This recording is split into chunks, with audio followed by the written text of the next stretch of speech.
Alrighty, guys.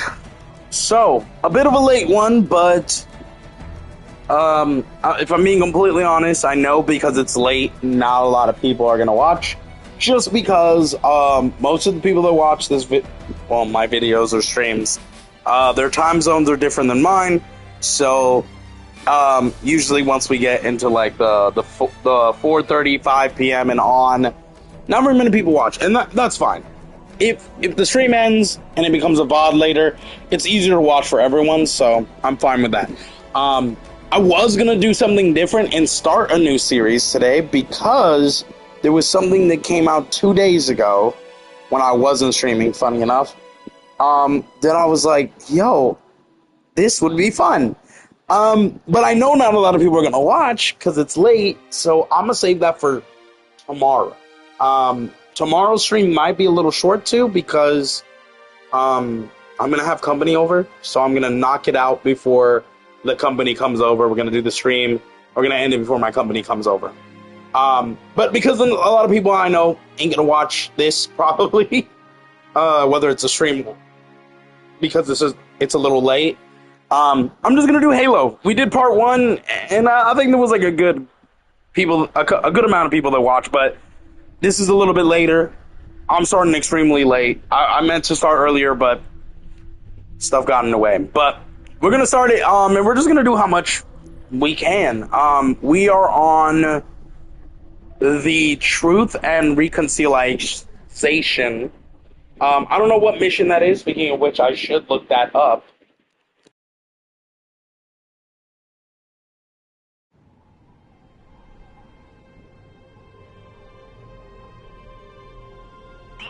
Captured Captain Keyes and are holding him aboard one of their cruisers, the Truth and Reconciliation.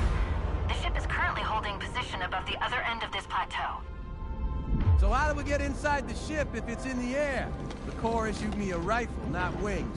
There's a gravity lift that ferries troops and supplies between the ship and the surface. That's our ticket in. Touchdown in 10 seconds, people. We're in Covenant territory now.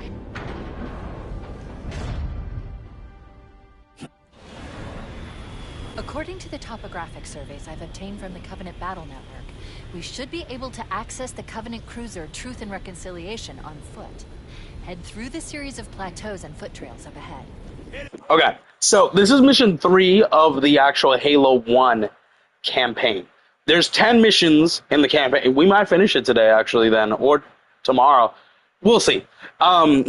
We did the 3 new, in part 1, we did the 3 new prequel missions to the main game, which is this, and we're on the 3rd mission of the main game. So we've got 7 missions to go. So let's see how much we can get done. We are starting, so I think we'll be able to at least get 3 missions done, but if we're lucky, we finish the game. So let's move on, and let's see what we can do.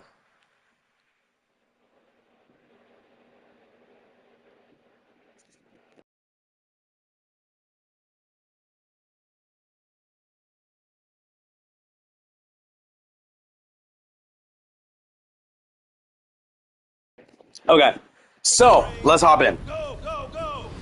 Corps ain't paying us by the hour. Stick to the higher ground to the right. Oh man, this is I got the sniper rifle. Dude, you know how like every Call of Duty game people are like, "Oh, this sniper rifle is good," right? This sniper rifle in every freaking Halo game is broken. I love this sniper rifle.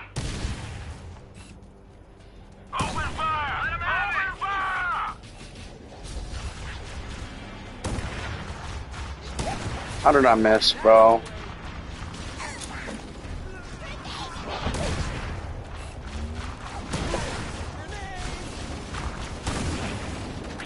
Alert! A Covenant is making a run for that stationary gun. Take him out. Oh, we're gonna. Oh, I missed. Oh wait, no, I didn't. I hit his overshield. Yeah, oh, we're gonna get him. Oh, they got him. Come on, bro. Got him. Alrighty, let's move up.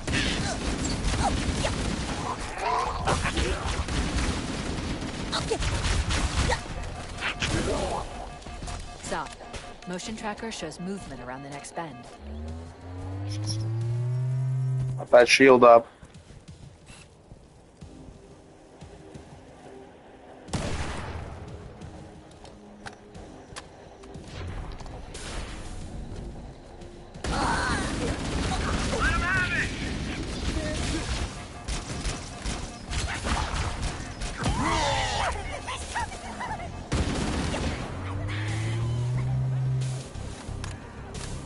We're doing good. We just started. We are kind of breezing through.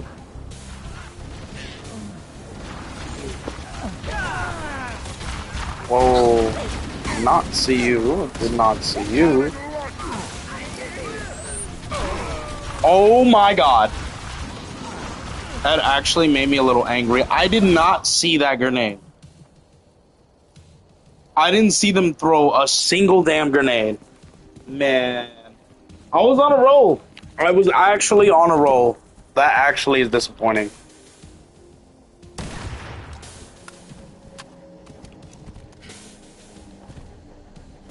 Was on a roll, man.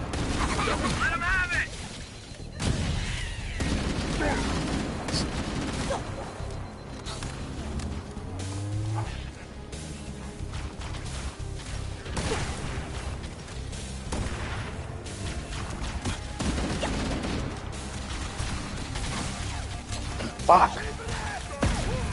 Yeah, I feel like this is a little bit harder than the original Halo. I don't know if that's intentional or is it if it's a random coincidence they made it a little bit more difficult, but I feel it. And I've actually heard people talk about how this feels more difficult. So I'm not the only one, which means they definitely changed the difficulty of this. And I don't know how I feel about that. I mean, the first game wasn't easy by any means. But it wasn't this difficult. This game is giving me Halo 3 difficulty, which would be fine if it was Halo 3. Covenant forces detected up ahead. But it's not Halo 3. This is Halo 1. Basically, this is a remake of 1. This difficulty should not be for Halo 1. You know what I mean? Like, and you know what's funny is they're working, from what I heard, they're working on a Halo 2 and 3 remake. Love that, by the way, especially if it turns out good. But I gotta jump back. I'm gonna die. My interest, not because I care, because I personally didn't really like this original game. I didn't mind the ending. I actually really liked the ending. But I really did not like the main game. Until the end, actually. So, I don't know if they're gonna do it, but if they remade this game, I might like it more. I might. I don't know. Because there's not really a lot of changes with this, which is fine. I kind of didn't want it to be, which is kind of crazy because usually people, like, when you don't really ask for changes, they're like, oh, so you're okay with the, you know, paying, like a $60 or $70 price point for a new game, but it's not really a new game because they didn't make any changes. And I'm like, yes and no, because when it comes to, like, certain games like Halo or Gears of War, if they make changes, I don't want changes to the story. And if so, I want minor changes. For the most part, I want the main story to stay true to its original, because that is a big part of what made it special. And if they were to change the original... I got destroyed. If they were to change the original story, I feel like they would ruin the overall game.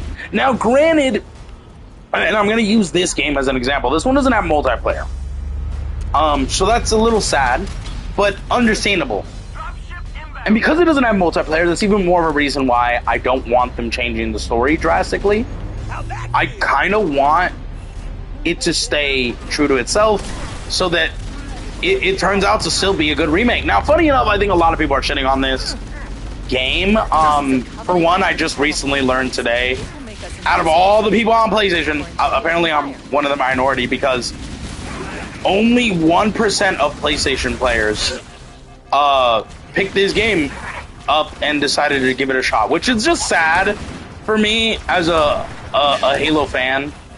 Granted, I could still play it on Xbox, but there's like a novelty and something just sweet and nice about playing Halo on PlayStation. Same thing with Gears of War when they did Reloaded, the remake of the first Gears of War. Do I think we're gonna get Gears of War 2 or 3 Reloaded on PS5? I think yes, but I think it's gonna be pushed back now. Now that's mainly because Phil Spencer left and he is not the head anymore.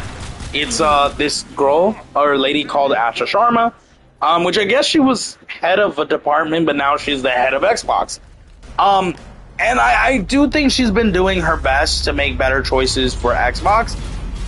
I'm not gonna lie though, not putting Gears of War E-Day on PlayStation Day 1, not only is it disappointing, I do get it, but at the same time I still want it on PlayStation. So Day 1, I hope it's only Xbox and PC. Later on down the road, I do want to see it still come to PlayStation. So it is very disappointing, especially because Reloaded did really well, actually. In fact, I think it was top 5 pre-orders when it was announced to come to PlayStation. Same as Forza Horizon 5. That one did really well on PlayStation. And no doubt when Forza Horizon 6 launches on PlayStation, possibly the end of this year, it's going to do well as well. Since 5 did really well and Gears of War Reloaded did, I'm surprised Halo didn't though, considering, in my opinion, Halo is better than Gears of War. Now, maybe the PlayStation fans feel different. Nevertheless, I mean, Halo carried fucking Xbox for a long time. And then it got Gears of War, it got, you know, Sunset Overdrive and other games, but, like, that's my point, though. Like, having a big game such as Halo coming to PlayStation when it is, like, Halo is Xbox, and Xbox is Halo, and it's coming to PlayStation, and seeing Xbox be so vulnerable, putting a game that is literally like a big identity for Xbox, seeing that on PlayStation, and we're seeing it fail is just, it's hard for me. Because, again, like they announced they're doing a Halo 2 and a Halo 3 remake. I don't think it's going to come to PlayStation now. I really hope it still does. I hope they made like a contract that they can't back out of, and they're like, hey man, like, we agreed to make it, and we got to do it. And it's got to be on this console as well. But, like, I'm a little worried because, you know, it's just not doing well on PlayStation. But it should, and that's what I don't understand. But hopefully, like I said, hopefully they have a contract that they signed that is binding, and they can't really go back on, so they're forced to. I hate the idea of that, but I want it because I still want those games on PlayStation. But we'll see. Welcome back, God's Not Dead. I'm actually really surprised you joined this late. I had a whole intro where usually a lot of people don't watch the late stream, so that's a surprise. I wasn't in the last stream because I don't know why. Well, fair enough. I was gonna do a different game today that came out like 2 days ago, but I'm like, oh, it's a late stream. I don't think really anyone's gonna watch, so I'm not doing it today. And I said, we're still doing Halo, so let's like at least try to finish Halo or get really close to finishing it, because this is like a remake of the first game, and the first game is extremely short. I didn't know it was 10 missions short. Apparently, yes, it's 10 missions short. And we're on mission 3. And we did do the 3 prequel missions, which are new to the remake. So, if we don't finish it today, the next time we do it, it's definitely going to be finished. Because since we're not doing the game I wanted to do today, we're going to do it tomorrow. But, yeah, no, this is gonna be beat either today or the next time we do it. It's very short. We did 5 missions in one day. I saw something I wasn't supposed to see. I don't know where that thing came from. I saw something I wasn't supposed to see. I'm just in my room trying to erase what I saw. What did you see? Uh-oh. It wasn't to be kind of like PG. You know, we do talk some adult subjects in this on this channel, but certain things I don't think should be spoken on the internet, especially if you have a young, like a little bit of a younger audience. And I know most, like, my range of people that watch me, which some of y'all must be lying about your ages on YouTube, which is fine. I mean, I used to do it as a kid. But for that exact reason alone, I'm not going to be over, like, sharing certain adult materials. But most of the age range on my YouTube stats are, like, around my age, which I'm not going to say, to, like, you know, 40, like, late 40, early 50-year-olds.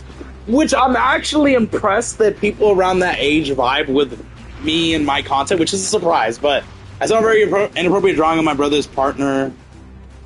Inappropriate drawing my brother's partner made. I'm not describing. Ah, okay.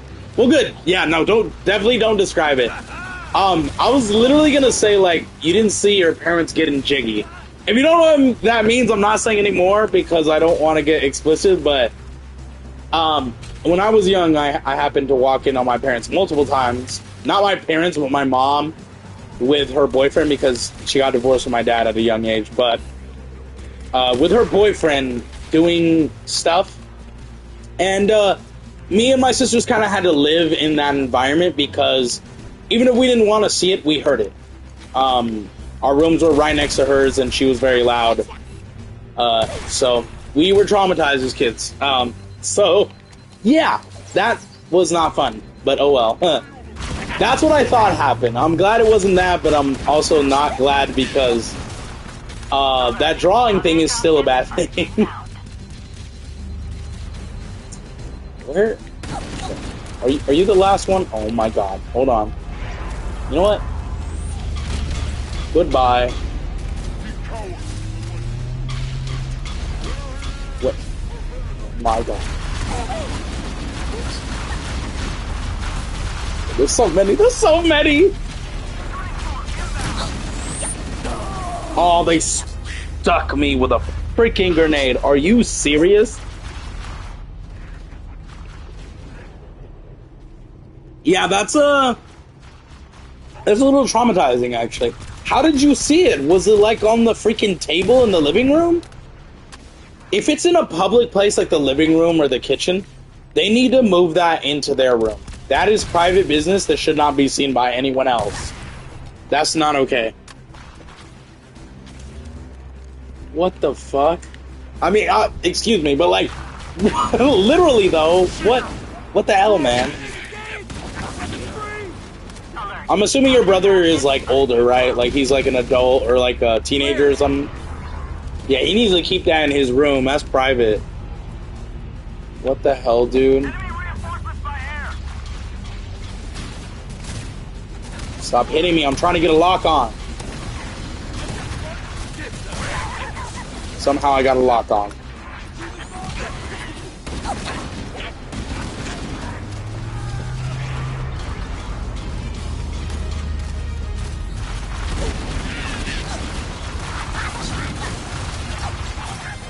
Shield, shield! Oh my god, bro!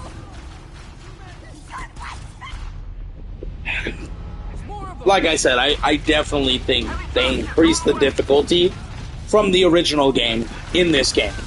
This game, I don't remember being this hard. I can go back right now, boot up my Xbox, stream Halo 1. I'm telling you it's not this difficult. I don't know why. And I do believe they increased the difficulty because, like I've said, I've spoken to some friends that have picked it up, not on PlayStation, unfortunately, but on Xbox. And, yeah, they said, like, yeah, they're like me. They're like, we don't know if they increased it, but it feels different. So I'm not the only one feeling that, which means, yes, they most likely increased the difficulty. And my question, Microsoft, or Halo Studios, they rebranded their company to Halo Studios when it was 343. I don't really like that, but oh well. Why? Why did you increase the difficulty? You don't need to make it harder, okay? trust me, Halo 2 and 3 are going to be harder when they introduce, like, a lot more different enemies. We didn't need this game to be hard. I can't even get a kill with this sniper, bro. Give me the needler. Give me the needler.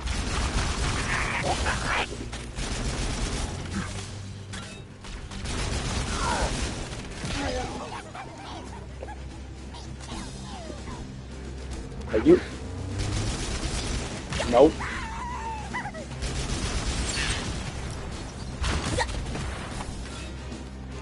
I need to find another needler. There we go. I need ammo. Okay. Is that it? Was that all of them? I'm unable to go up there. Yeah, my teammates killed them all. Oh, the hunters. Fucking hate these guys. Worm bits.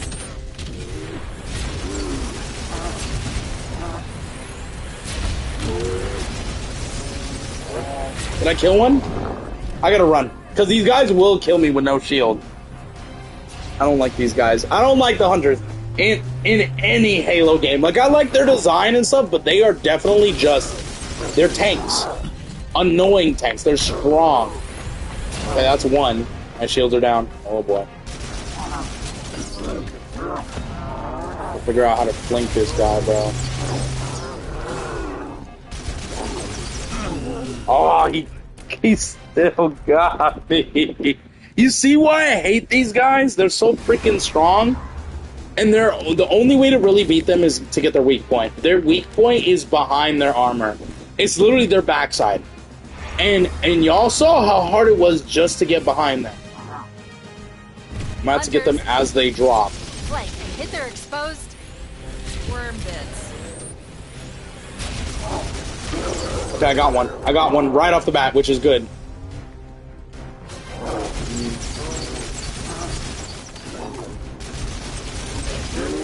Please, please, please, please, please, bro. Just die, just die. Reload.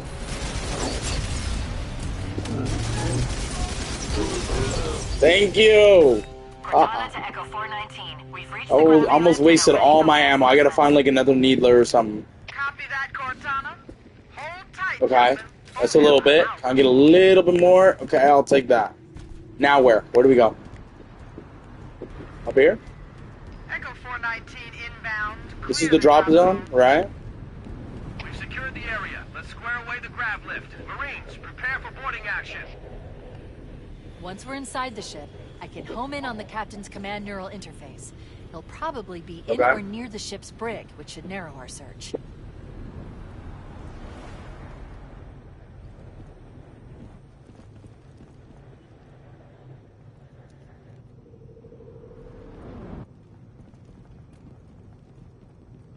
Okay, we are gonna go up into the ship. We're gonna board it and we're gonna take it down from the inside out. Into the belly of the beast. So is this mission 4? We're in. I've got a good lock. No. Okay, we're still on mission 3. So, honestly, we might finish 3 more missions today, therefore making it mission 6. And we'll have 4 missions for another day, which is fine. It's fine. Not tomorrow. Because I want to do tomorrow what I was trying to do today. Look for distortion. We're going to start a little bit earlier tomorrow. Most likely, I gotta wait till my fiance leaves for work, so she's probably, I think she goes in at, like, 1 or 1:30. No, my bad. I think she goes in at 2:30, so, she usually leaves about, like, 3 hours. I take her about 3 hours before 2:30. So she'll leave around 11:30. And I'll probably start when she clocks in or something. Because I usually shower every morning. Like I did today as well. I had to do some cleaning up. I'm gonna have company tomorrow, so I had to clean the whole restroom. I had to clean up a little bit of the living room. And I had to shower. I had to cook something to eat. So she'll leave around 11:30. or 12-ish. I'll probably start around 2:30 or 3-ish. Maybe 4. My company is not going to be here till probably about 7 or 6:30. So, I'll have... Maybe not 4 o'clock, actually, then. Maybe I'll start around 3, because I'm going to want to have at least, a good 3-4 hours before I get off, so... Maybe around 3. How about that door? Sit him in your shadow, dog.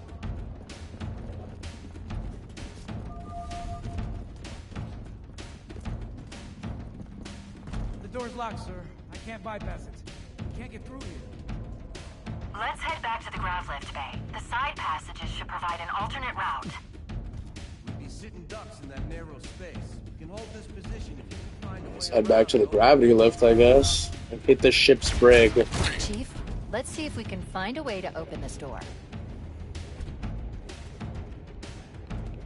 There's so many different directions I can go. Oh, okay.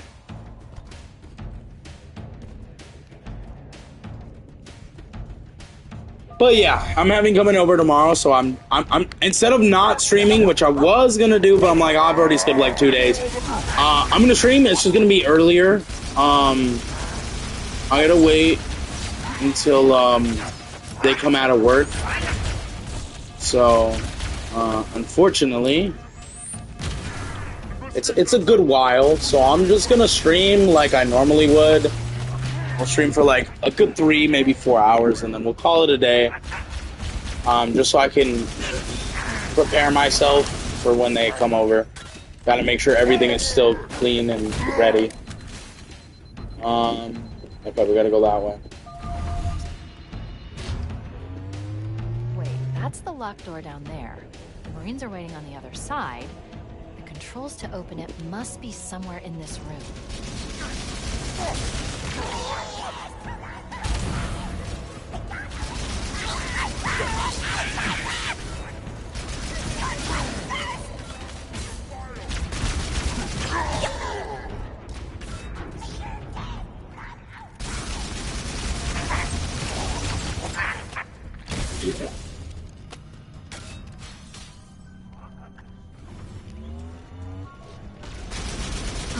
You are not safe down there, my boy.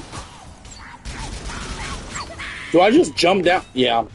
I see the marker down there. They want me to just... Thank you. I need that Needler ammo, so I appreciate you getting tossed aside for giving me that ammo. Yo, did Halo 1 not have the shotgun? The shotgun is so iconic with Halo 1. And it's powerful, too, so...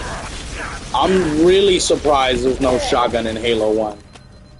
I don't remember that being the case. Unless, and I could be wrong, or I could be correct, I'm pretty sure the shotgun wasn't introduced until Halo 2. And it was one of the first weapons you got in the game, so they kind of like huge. It was a huge thing. You're like, oh, Halo 2, we finally got some new weapons. First one being a freaking powerful shotgun. Again, I could be wrong or I could be right, and I just don't really remember, but I swore this game had a shotgun. I guess not.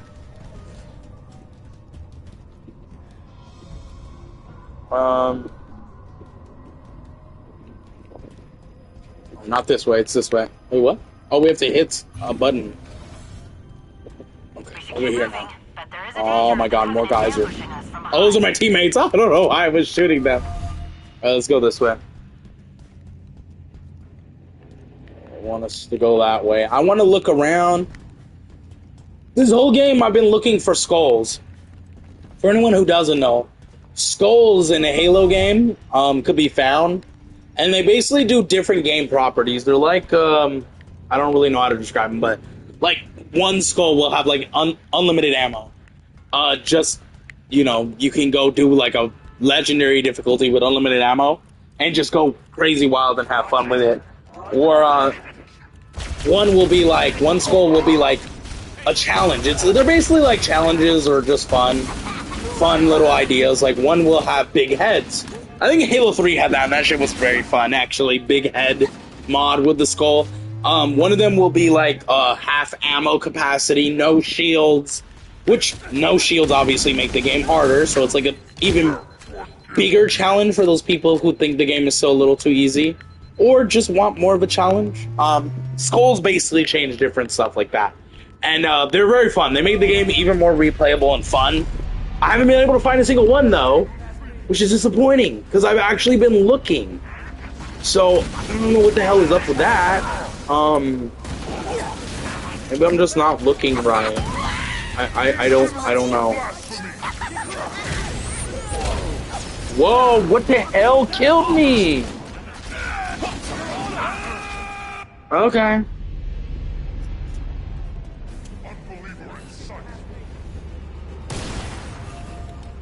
Yeah, that's why you got a headshot, buddy. You over there shaking your hands like it's kumbaya.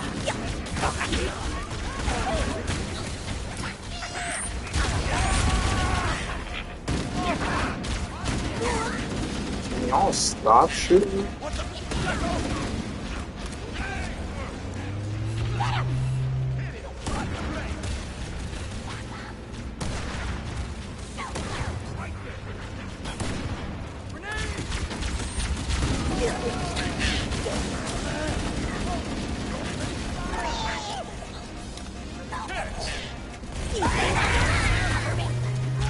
Oh my god, what the hell happened? Freaking explosions.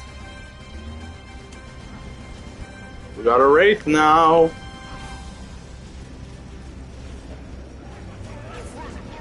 There's like 2 enemies we missed.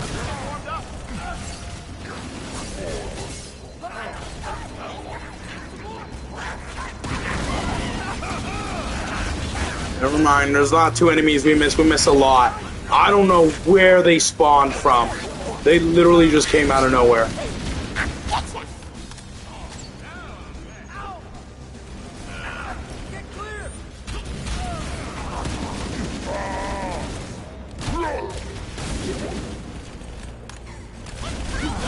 Where are they coming from?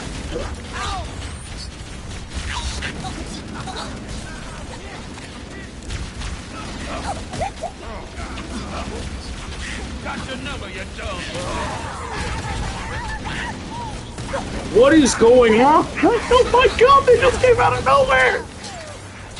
Oh my god!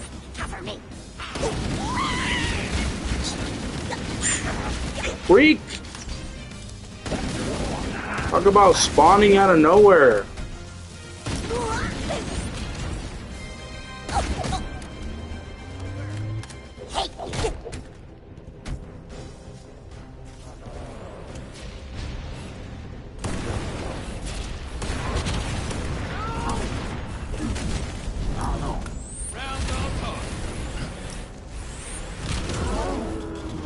Got one. The plasma grenades are the best grenades to use on them because no matter where they stick, they're gonna break their armor. Wait a moment. And they do a lot of damage. So that was smart. That I got a lot of plasma grenades. I just use it on them. We can't hold them off all day.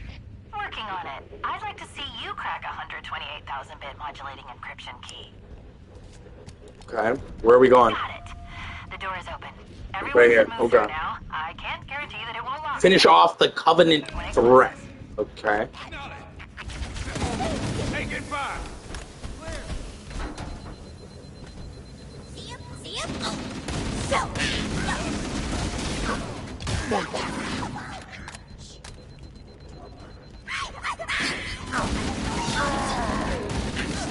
If you see something, shoot something.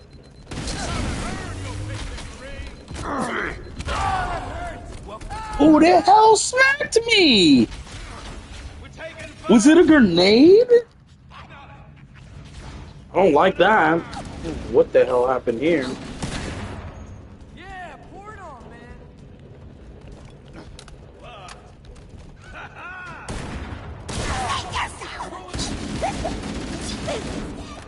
Area clear. We've got company.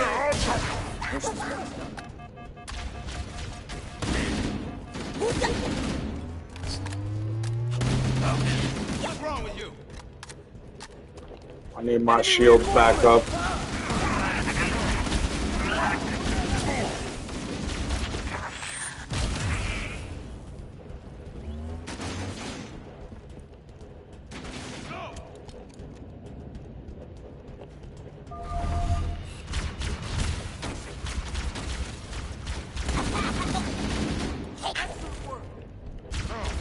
We're under fire!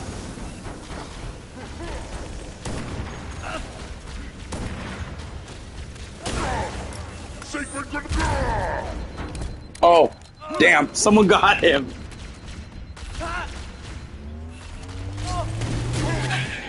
Got him. Let's go hit this. I guess that activates it for over here, right?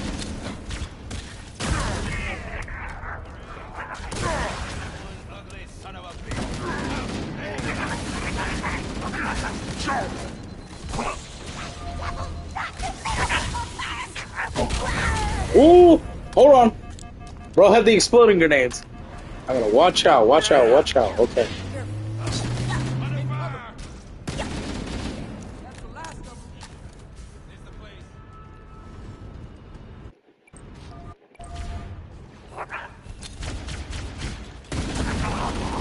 Get out of here, bro.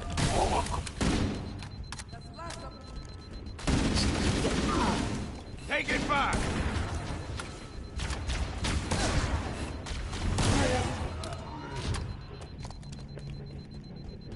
Alright. Doing good. Doing good.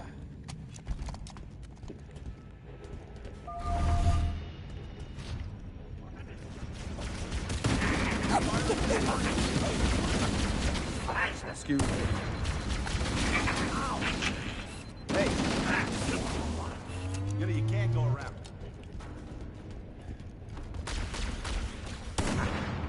Oh yeah. That works.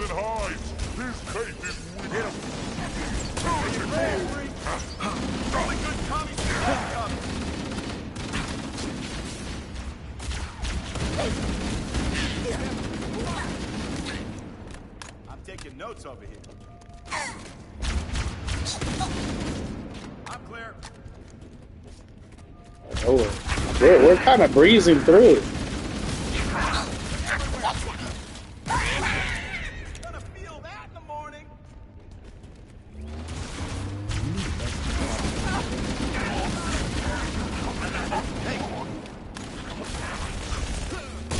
Got him at my My sight. guy. Ah! You waited too long. I got a chance to snipe you, my guy. Shouldn't have waited. Should have just kept moving.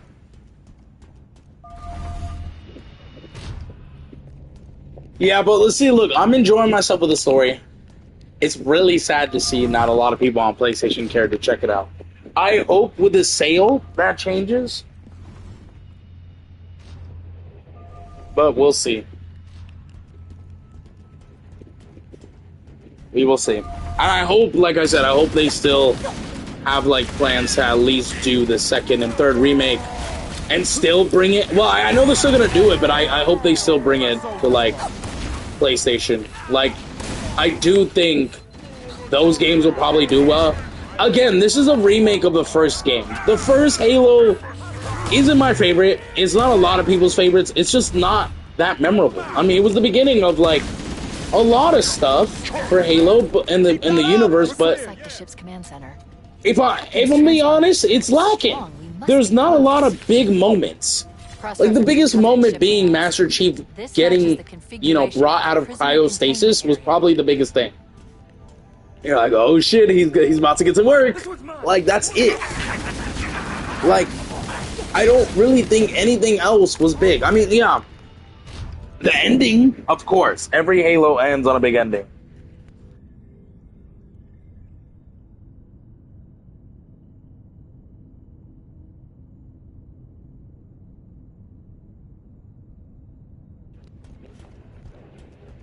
But yeah, like I said, every Halo ends with a crazy big fight, escape, explosion, whatever. Like, that's just the type of game it is. Same thing with Gears of War, so I mean, obviously we had that crazy fight in Gears of War Reloading, right? So, I don't know, but I do think Gears of War E-Day not coming to PlayStation is a disappointment. I think it's a missed opportunity, considering it is a new Gears of War. Now, I know Asha Sharma wants to start getting exclusives back on Xbox.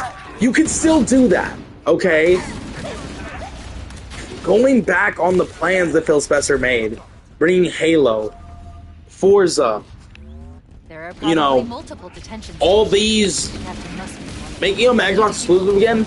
Like, I like the idea of it, but if I'm being completely honest, look, I don't play Xbox like I used to. I don't want to have to go out and buy a $1,200 Xbox to play these games anymore. I don't. I really don't. I'm fine with my Series X. It will still work. I just use it for movies mostly. I do have games on it, and I play them here and there. Games that I don't have on PlayStation, like older games, right?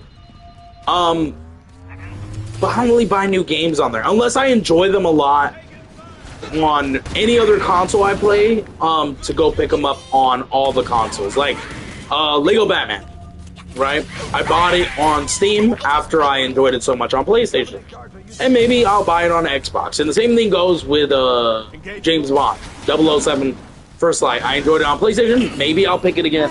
I bought it on Steam, so I'll probably do the same thing and get it on Xbox at some point. But, you know, I'm gonna be honest, I don't really want to have to do that all the time. Like, if the new Xbox launches and they're like, hey, new Halo, a new Gears, and stuff like that, and it's only on Xbox, I'm not gonna lie, I'm actually gonna be very mad. Because then I'm gonna feel like I'm forced to go out and buy an Xbox, where this way, it literally feels like, hey man, like, you don't got an Xbox, it's on PlayStation 2, man. Nothing to worry about. Fine, I'm chill with that. Like, you know what I mean? Like, I just don't... I think Phil Spencer's every game should be available on every console thing is a good idea.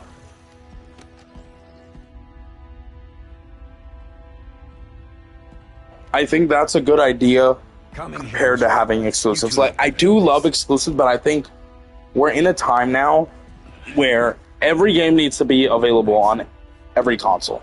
So, when it's not, it feels like it's like you gotta buy our console to play it, which, yes, that's what an exclusive is.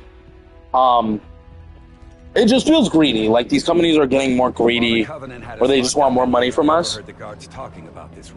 One moment, sir. And I'm kind of, like, I used to brush it aside, but now I'm tired of it, so I don't want to see it anymore. If all the Halo exclusives could come to PlayStation, and all the PlayStation exclusives could come to Xbox, I'm fine with that. I think everybody should play these games. They shouldn't be locked behind a or now, probably with the new Xbox and PlayStation, $800 to $1,000 console. I don't think so. Dude, seeing that soldier with a needler is hilarious.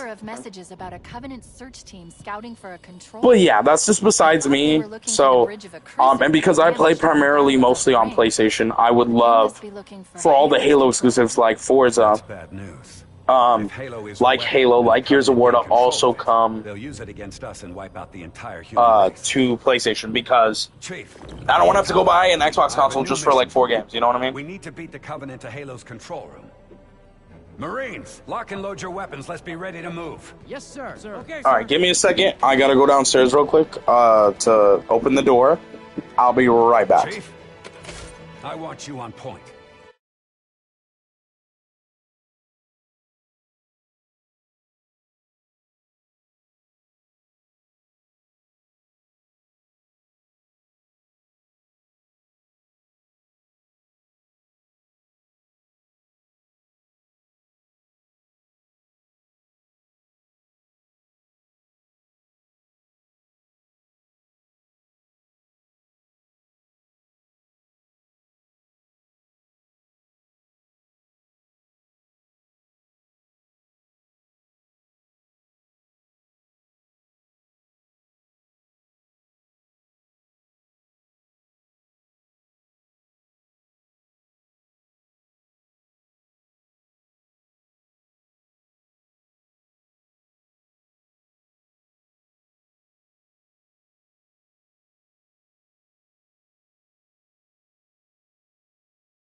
Okay, sorry. Turns out I didn't have to go downstairs because someone opened the door. Whoa, what was that animation? My cat's gonna be a little loud. That's just what he is. We should head back to the shuttle bay and call for evac. Shut up and get behind me, sir. Okay, I didn't see the sir. I was thinking of that meme where it's like, get behind me. Oh my gosh. It said sir, so for all I know, this is actually a mission in the original. I feel like some of these mission names, they change to different names. But I don't really go back and play the original. Like I said, the first one is not memorable to me. The ending was cool, but the ending just left me wanting to play the second game. Like, I'm like, okay, that was really cool. Now, into the second one, because I want to know what continues to happen. Other than that, there's not a lot of memorable moments. It's just normal Halo stuff.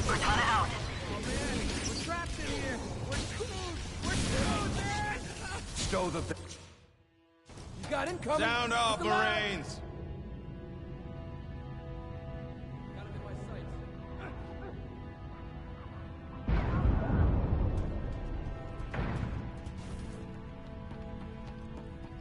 All clear.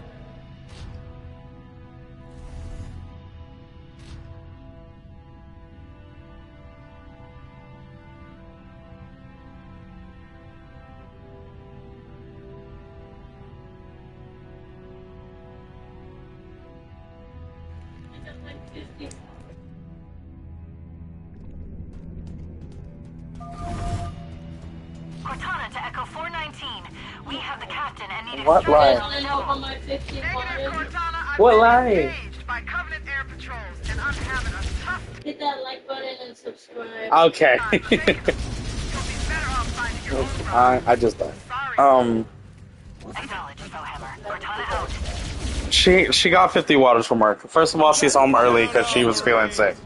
But she got 50 waters from work. She brought it home. Cortana to Echo 419. What? It's right here. You gotta come closer. You gotta come closer. Guys, just for my sickness, if you want me to get better, hit that like and subscribe. Cortana out. Oh man, we're trapped in That's so random, but yeah, sure. I mean, yeah, maybe it'll help her feel better, so you should definitely do it. Definitely try. If you and the Chief can get us into one of those Covenant dropships, I can fly it faster. Yes, Captain. There's a Covenant dropship still docked.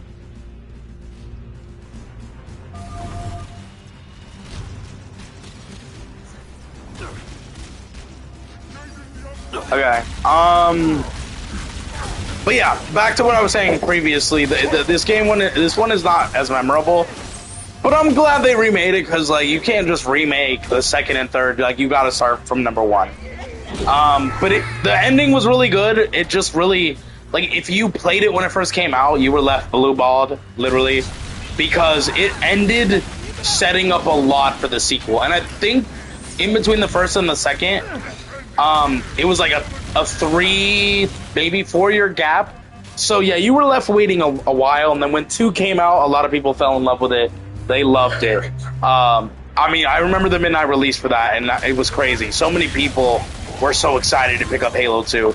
And for a lot of people, Halo 2 is their favorite. 3 is my favorite.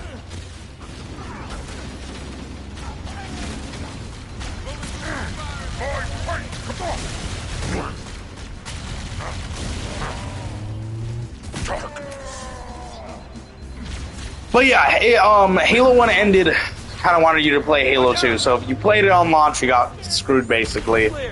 If you didn't play it on launch, let's say you pick up the Master Chief Collection right now, you're lucky because you can just hop into like the first 4 games and then like the 2 spin-offs. So you got lucky. Spider-Man Brand New Day, I thought was an awesome movie. We're not gonna talk spoilers, but yeah, I just saw it yesterday. I really did like it. Lead the way.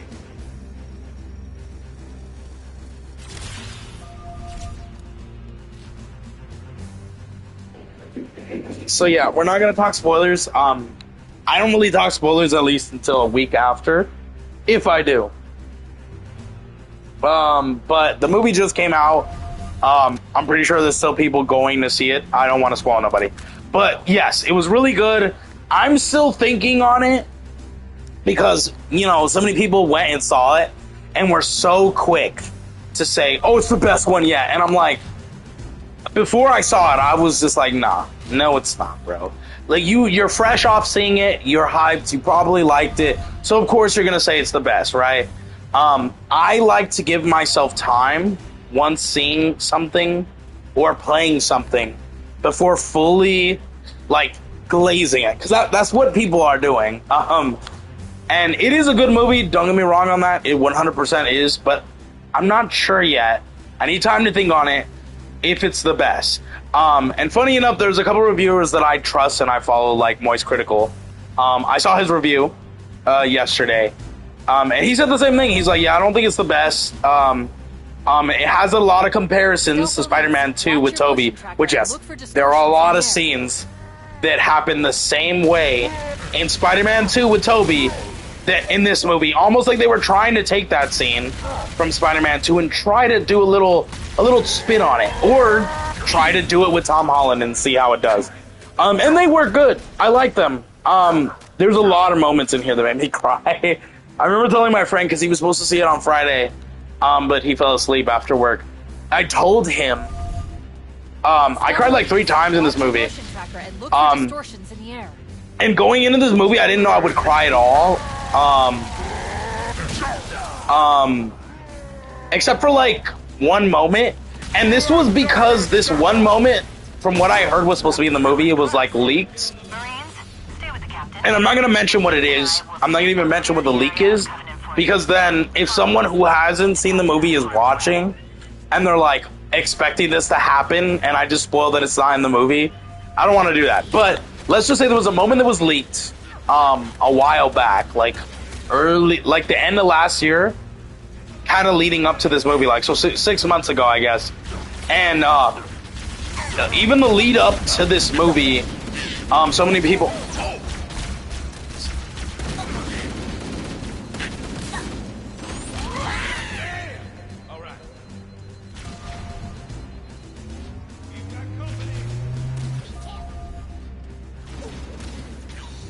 But, anyways, the leak, people kept going on it, like, credibility-wise, making it seem like it's a real thing. Now, what happened was,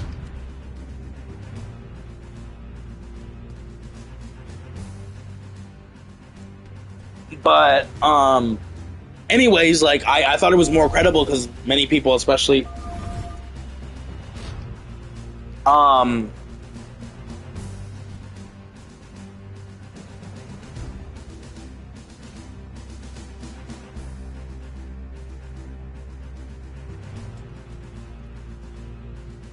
but basically, like I said, so many people hopped on it, and even the lead up this year, I think I didn't hear anything in June, but like all the way up until May, when they were still giving like little trailers and clips, people kept saying like it's gonna happen, it's gonna lead to this moment and this and this, and I was believing it. I was excited. It does not happen in the movie at all. I was like, literally towards the end, before like I think 20 minutes. Which is the lead up to the final battle, 20 minutes before the ending and the credits.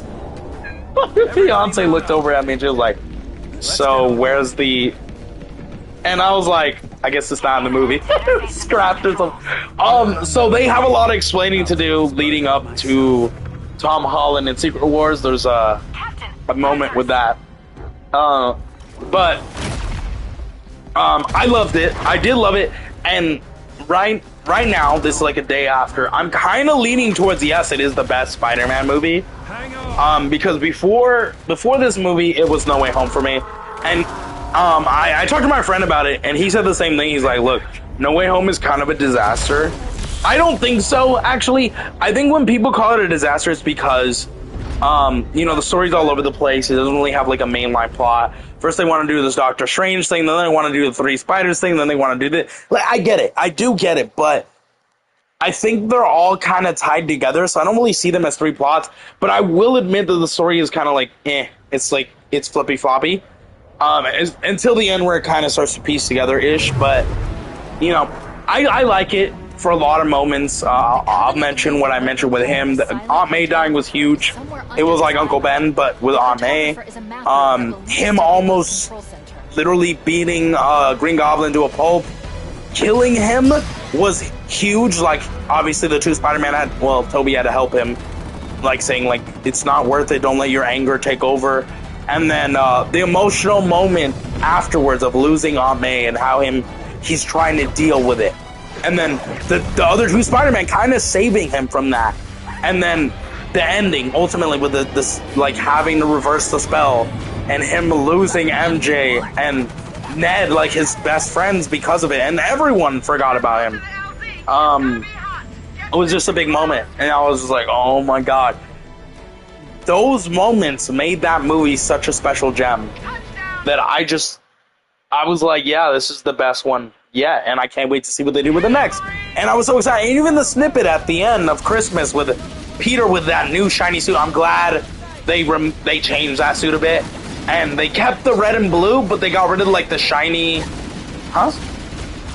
They got rid of, like, the shiny glossiness of the blue. Because it was looking like shiny... I don't know the material, but... it was a shiny blue.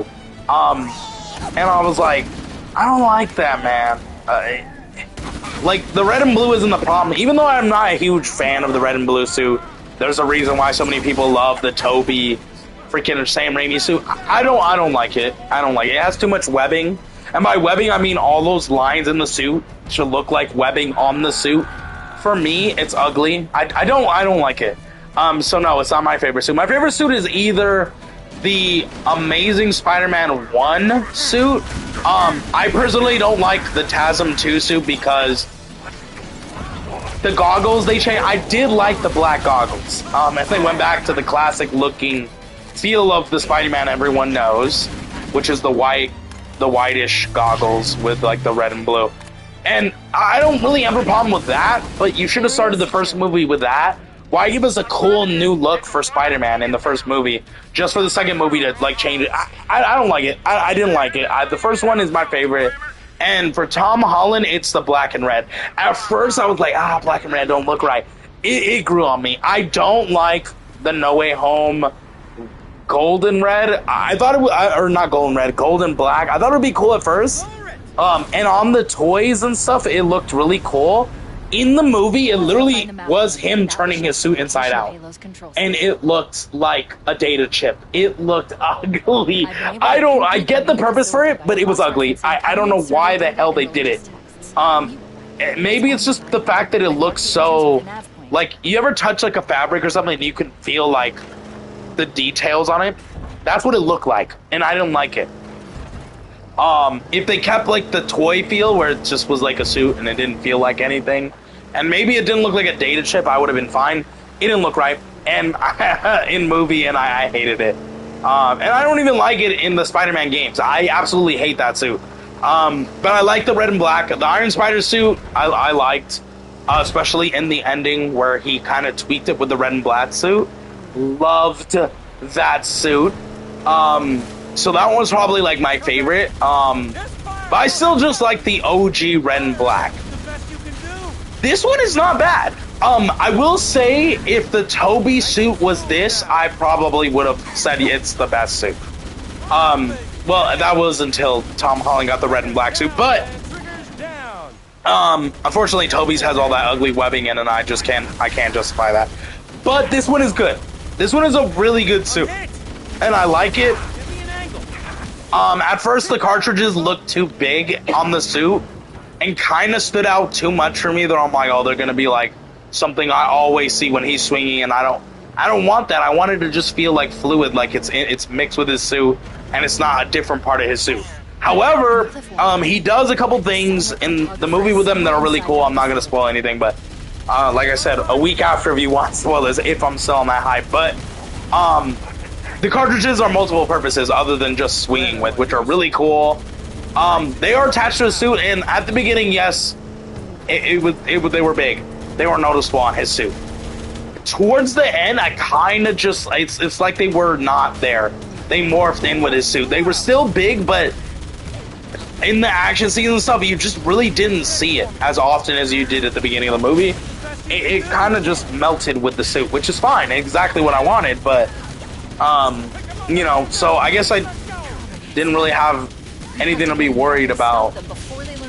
But yeah, it was fine, and the biggest praise I can give this movie was the third act. Like, so like the last 30-40 minutes of the movie, huge. There was a lot of sad, happy, emotional moments in that part that just made me so sad.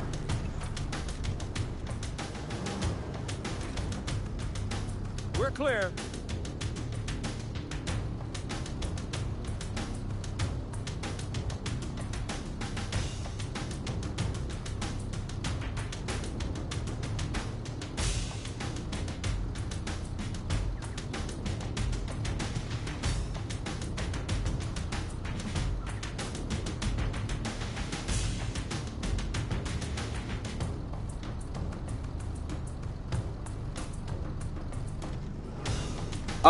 But yeah, like the ending really had me emotional.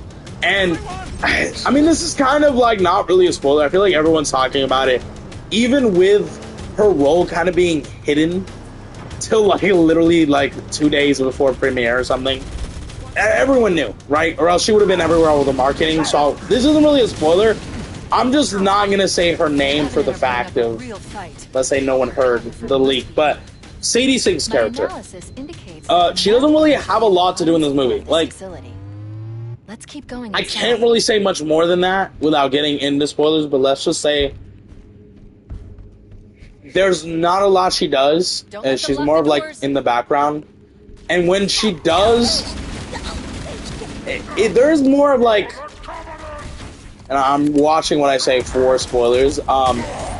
There's more of like I knew where I knew where it was going, and instead of being more like I want Spider-Man to beat her ass, I was just like, I really hope this works out and ends where I like am expecting it to end, because like I said, this movie is very emotional. There are a lot of emotional moments. There was one moment, I know there's people talking about this. There was one moment where it was like a awe moment, and it was a moment I wanted to see for a while. And literally 2 minutes later, like, I was a little on guard because I was like, why all of a sudden now is this happening? And then like literally like 2 minutes later, it's ripped away from us, and I wanted to cry. I was like, no, oh my God. Like, so there's a lot of moments like that. There's a lot of beautiful moments that just make you sad. There is one moment, I'm not going to say with who it is because that's kind of a spoiler considering it's not in the trailers at all. And there's no mention of like the cast for this character, but this character is in the movie. So it's kind of like a surprise character, but there's a scene with this person and Peter Parker. That's all I'm going to say. / Spider-Man. And it's shown twice throughout the movie, but you only get like the first couple seconds of it. And then at the end of the movie, you get the full scene. And it is one of the most beautiful scenes. Like, I feel like it is the best scene in this movie because of the meaning behind of what goes on with the talking point and stuff, and just the impact it has on what's going on Spider-Man's character, on the ending. Like, it just has a big impact, and it feels like it's speaking to the audience in a way as well. It just has a big impact that I feel like people will be like, it didn't make me cry, I didn't feel like I wanted to cry, but 100% they cried during this scene.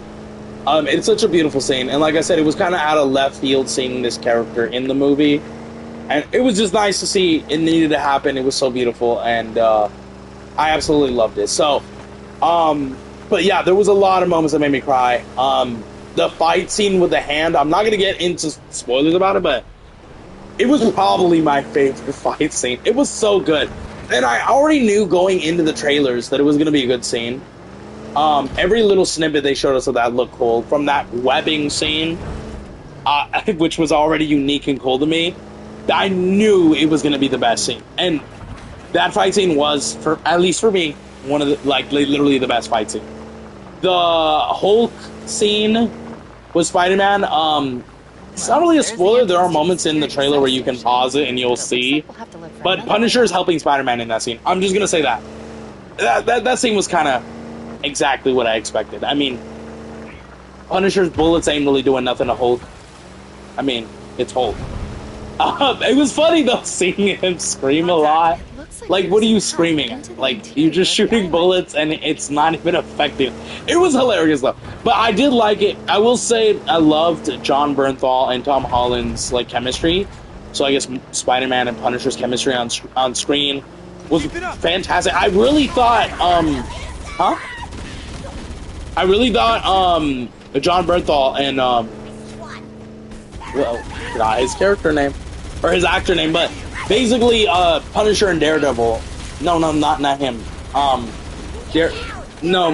Daredevil's actor name. I forgot his name. Charlie Cox. My bad. Charlie Cox and John Bernthal. In Daredevil and Punisher, I thought their relationship was absolutely great on screen. It's just like that. That's the easiest way to compare them. Is how Charlie and John work on screen in Daredevil and Punisher. The relationship, you feel how good the actors make it seem like they're like really close, connected, related, and stuff like that. Tom Holland and John do it so great. Like, they do it so great that if you told me this was his real life son and they're playing characters in a movie and he's kind of treating him like a son in this movie, I would believe you. I mean, they don't look alike, but I would believe it based off of how good they're selling us in this movie, that they are good together on screen. To the point where there were a lot of emotional moments with them. And I love them on screen together. You know, the ending almost made me crash out. I'm not really going to elaborate other than saying there is a scene with John, or Punisher and Spider-Man, towards the end. And if it played out the way I felt it was playing out, I was going to crash out. I'm glad they kind of reversed course on that big moment. But I was crying until I learned it wasn't how I thought it was going to be. And I was like, oh my God, thank you, Lord. But that was the moment where I honestly thought something like one of that leak scene that everyone was gassing up was going to happen. And it just didn't. It didn't. But I feel like it was cut last minute. And either in Doomsday or Secret Wars, they're going to have another explanation for it. Because in the comics, it still happens. So it needs to happen. Because I feel like that's the perfect time where they're going to introduce that. But you can't just be like, oh yeah, I mean, this is a thing now. You need an explanation as to why it is, how it is, where did it come from. Like, you can't just randomly throw it on screen without an explanation. Now, they might, throughout the movie, give an explanation. Who knows? But it didn't happen in this one, and it was leaked for a while from a lot of people, and especially the lead up to the movie, at least until the end of May this year. People were just literally adamant and basically shoehorning in that it was still going to happen. So, and it didn't. So I was kind of left underwhelmed. I was actually very disappointed because I know that would have been a big moment, and I personally was very excited for it. So not seeing it happen was a big sad disappointment for me. I gotta run because they're gonna kill me. But I still overall thought the movie was absolutely fantastic and or spectacular if you want to go that way. Again, like I said, I might need like a day or two still, but before I'm like, oh, like it's better than this, it's better than that. But I loved it. I would watch it a second time. I probably will when it comes out on digital. I don't do that with all movies. I usually just only add them to my collection, but this one, just like No Way Home, I gotta watch it a second time. No Way Home, I saw it in theaters twice with friends. Opening day and then I think like a week or two after, and we loved it just as much the first time. Or the second time as much as we did the first time. And I think it's going to be the same thing with this one. But this one, I'm not going to lie, had a lot more emotional moments for me. There was only 2 in No Way Home, Use the hollow. and that was the one Shut where down the Aunt May security died, system. and the Peters, and him beating up Green Goblin. I felt that. So, funny enough, with my grandma, so not my aunt, but it was like very, very sad. This one had a lot more, and there were a lot of twists and turns where, even though there were certain things happening where I'm like, Good. oh, Got you this to is open what's the gonna door happen, that this was leads that. into the main shaft. They kept throwing curves at me, man, so I couldn't like really 100% nail down what was gonna happen. It was really good though.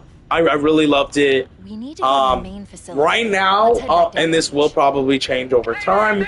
Giving it a rating, it's definitely like a what, like a 9, 9.5. I'm never gonna give anything a 10 out of 10 because that's perfect, and nothing is perfect. But it's good. It's good. I recommend it, especially if you're a Spider-Man fan. People will probably tell you like if you did want to skip this, like for whatever reason, if you're not a Spider-Man fan. If you're not a Spider-Man fan, I don't understand. Because Spider-Man is Marvel. Like he's like kind of like Batman, where like when you think Marvel, most people say Spider-Man. Most people. Some people will say something else by random, but most people say Spider-Man. But I will say you can't skip this before Doomsday. Most people will be like, honestly, it doesn't really add anything to Doomsday. But I will say, just because it doesn't add anything to Doomsday doesn't mean you don't need to watch it before Doomsday, and doesn't mean it needs to be skipped if you only care about Doomsday. So I still recommend watching it. I think you should watch it. It is a good movie, especially if you like No Way Home. This one's good, just as good, if not better. And I will argue that yes, there is something here that kind of leads into Doomsday, or rather, a Secret Wars. And I do want to talk about that, but I'm not going to because again, you want spoilers? It's about a week out. Maybe I will talk about spoilers because there's a lot with this movie that, not just as like comic references, but there's a lot that I could see where they're going with Doomsday and possibly other movies besides Doomsday, like their X-Men reboot and stuff like that. I could see where they might take the story with that, with certain characters and stuff. So definitely stay tuned if you want to hear spoiler talk. But yeah, this movie was great. I thought you could use them. Huh? What do you mean? I'm not mentioning spoilers. No, but if you like, I'm gonna start from these spoilers now. It's a live stream. Well, they could just decide to watch the VOD afterwards and skip. Yeah, well, I'm not gonna mention spoilers for that reason. But I mean, if you don't see it a week later, I feel like the main people that see it within the first day or first week are the people that care about it. Anyone who doesn't, they're like, I mean, we got nothing else, so like, might as well go watch it. By then, it's technically your fault, but like, yeah, in a week we'll talk spoilers. For now, I'm just gonna say it is really good. I recommend it. If you're a Spider-Man fan, see it. If you love Marvel, like really love Marvel, not just because like you're like, oh, like I even see the bad ones, or I like Marvel but I don't like the bad ones. This is not a bad one. This is a really good one. I recommend it. There are, like I said, there are some points where certain characters are underused and stuff like that, but I understand. I see where they're going. Either this is the first time they're on screen, or it kind of fit the narrative, so it makes sense. Whatever the case is, it was good, and I recommend it. Like I said, I still need time to think on if it's better than No Way Home. So probably when you hear spoilers, I'll be able to fully tell how I feel about it. But right now, the hype is still going. I would definitely watch it again. It's good. So yeah, definitely check out Spider-Man Brand New Day. Since we're talking Marvel stuff, the funniest thing happened today. Kevin Feige, which, I mean, the head of Marvel Studios, came out and he literally just straight up said, because I guess someone on red carpet or something asked him about Brand New Day, and he said he was proud about it and stuff like that. And I think they asked him like, hey, even though that Blade movie is canceled, will we ever see Blade in the MCU? And he mentioned like that he's not going to rule it out. He still wants to make something work with that character in some way. It is a big character, and they do have some stories down the road that they would like to implement him in that they think you can't really do without his character. They just don't know right now. They can't really give dates or anything now, and they don't really know a story to do for the character now, so they can't really talk on it, which makes sense. Makes sense. And I personally would love to see Blade, especially if they are going to do like a Midnight Suns, because he is one of the main 4 on the team, or I think 5, or stuff like that, you know. And we're getting Ghost Rider, that's confirmed, and Ghost Rider and Moon Knight and Blade are part of the Midnight Suns, and they're really close buddies. So I would love to, and I just killed myself. I would love to see Blade at some point. So I'm just like Kevin Feige. Hopefully one day they can make a story work that would make sense and stuff, and do it justice, and we can finally see him on screen, whoever that is. Maybe it's Mahershala Ali again, but I doubt it, because I think he's 61, so he's getting up there, and for a new character that's going to be introduced in your new like Marvel universe, you need a younger character. You're not going to bring in Blade as Mahershala Ali, for example, at 61 and have him play the character for 10, 20 years. Like, he's not going to be able to.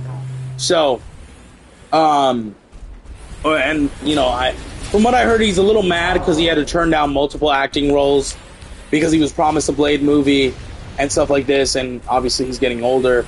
And no Blade movie came out of it, you know. So he turned down a lot of roles for this movie, and it didn't even happen. So he's mad. So I doubt if they do it again, it's going to be with him, but I need to clean my eye. That's why I'm dying. There's something in my fucking eye. But, yeah, I do want to see it as well. And then he did mention, what did he mention?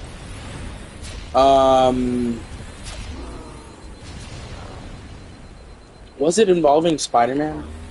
Fuck, I already forgot. Oh, he mentioned Doomsday and Secret Wars. So somebody asked him, like, hey, what other movies you got planned next year? You know, in between Doomsday, so December of this year, and Secret Wars, which is probably December of next year or something like that.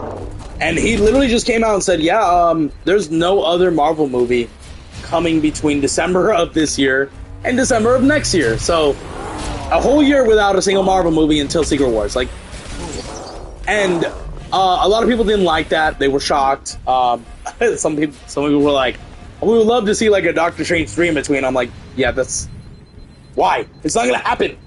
Like, these characters are dealing with their own BS, and if it ends exactly how I and a lot of other big comic people know, based off of the main comics where this is going, there will be no way to do there will be no way to do another movie in between.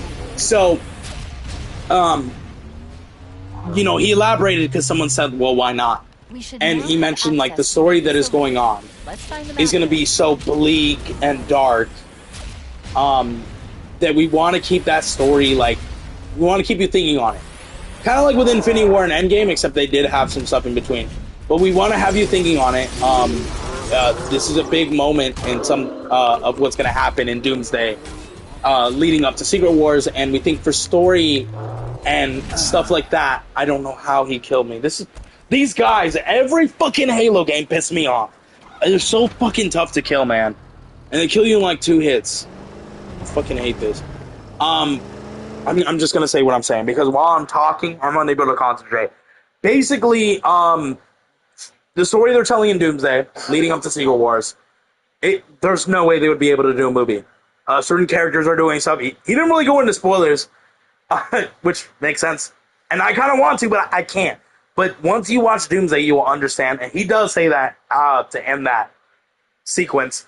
But there's a lot going on that it would just literally not be possible for certain characters to show up in their own movies, even though he would like say like, oh yeah, it's going to come out. It wouldn't make sense, because how Doomsday ends, they're all doing their own stuff. Whatever that is, that, yeah, there would be no appearance again until Secret Wars. He's done. So, yeah, a whole year without nothing for Marvel after Doomsday, waiting till Secret Wars. It makes sense. I don't like it. Trust me, I love my Marvel stuff too. And there's no Marvel shows as well. But it's just sad to see because, like, again, like, I love Marvel, and a whole year waiting for one movie. Crazy. I mean, to be fair, there were only 2 Marvel movies this year. Doomsday in December and Spider-Man in July. And the lead up to Spider-Man was long, and I hated it. I'm not gonna lie. And now that we got Spider-Man, like, just the lead up to Doomsday, like, in 6 months, or, well, we're in July, so technically, like, 5 months. It's still crazy. It's long, and I don't like the fact that I'm having to wait so long, but, again, I know it's gonna be worth it. And like I said, in the case with Secret Wars, it makes sense. Like I said, I would love to give spoilers, but I'm not going to spoil anyone who doesn't read the comics or doesn't know what's going on. Let's just say, once Doomsday comes... I feel like Doomsday is the exception. Normally, I don't like giving spoilers on movies right off the bat, but Doomsday, hey man, once I see that movie, if you hear I've seen it, maybe click off the screen or something. There's going to be spoilers. I will not be able to contain myself for a week. That movie is going to be huge, and everyone's going to be talking about it, okay? And unfortunately, I'm not really like a professional reviewer where all I do is reviews, and I break them down and stuff. So my reviews are a little bit different. Depending on the subject, I will either wait a week or not. I feel like a lot of people still haven't seen this movie, despite the money it's making. But I know damn right, a lot of shit ton of people are seeing Doomsday. Day one. The sign of, like, the tickets just selling out within the first day they were announced is a sign that, yeah, I'm pretty sure everyone and their mama is going to see it.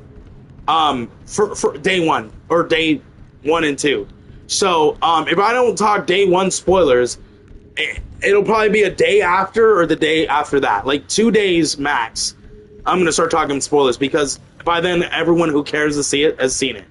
So, and there's going to be a lot to talk about, because I want to not just talk about Doomsday, but I want to talk on the effect it has in the lead up for Secret Wars, because Secret Wars is another huge movie, and I feel like Doomsday is splitting the Secret Wars comic into 2, and Doomsday is basically like part 1 of that comic, and Secret Wars is part 2 of that comic. So, yeah, I'm gonna have a lot to talk about regarding that movie. Whereas with Spider-Man, if it had more leading up to Doomsday, I probably would have had a lot to talk about, but it really doesn't. I will say this, look, it doesn't have anything for Doomsday. And I think that's why most people were, like, shitting on the post-credit. Let's just say it's not the most amazing credit scene. If you know the comics, though, you know what it's telling you, okay? And it's not really a spoiler, but I will mention it doesn't have anything to do with Doomsday, but it does have to do with Secret Wars. Now, there's probably a lot of questions. People are probably like, what the fuck, why? We don't even have Doomsday. I'm gonna actually answer that. That's not really a spoiler. Tom Holland's not in Doomsday. That's why. There you go. And that isn't like a spoiler because it's literally been official. Like, they've announced the cast. He's not in there. Like, and if you literally look at any of the, like, leaks for the on-set photos, he's not there. There is a Spider-Man, but it's not Tom Holland, okay? He's not in that movie, but he is in Secret Wars, which is why the post-credit is a Secret Wars scene. It's a Spider-Man movie. What, do you want to see him in you want to see something for Doomsday, where he's not in Doomsday?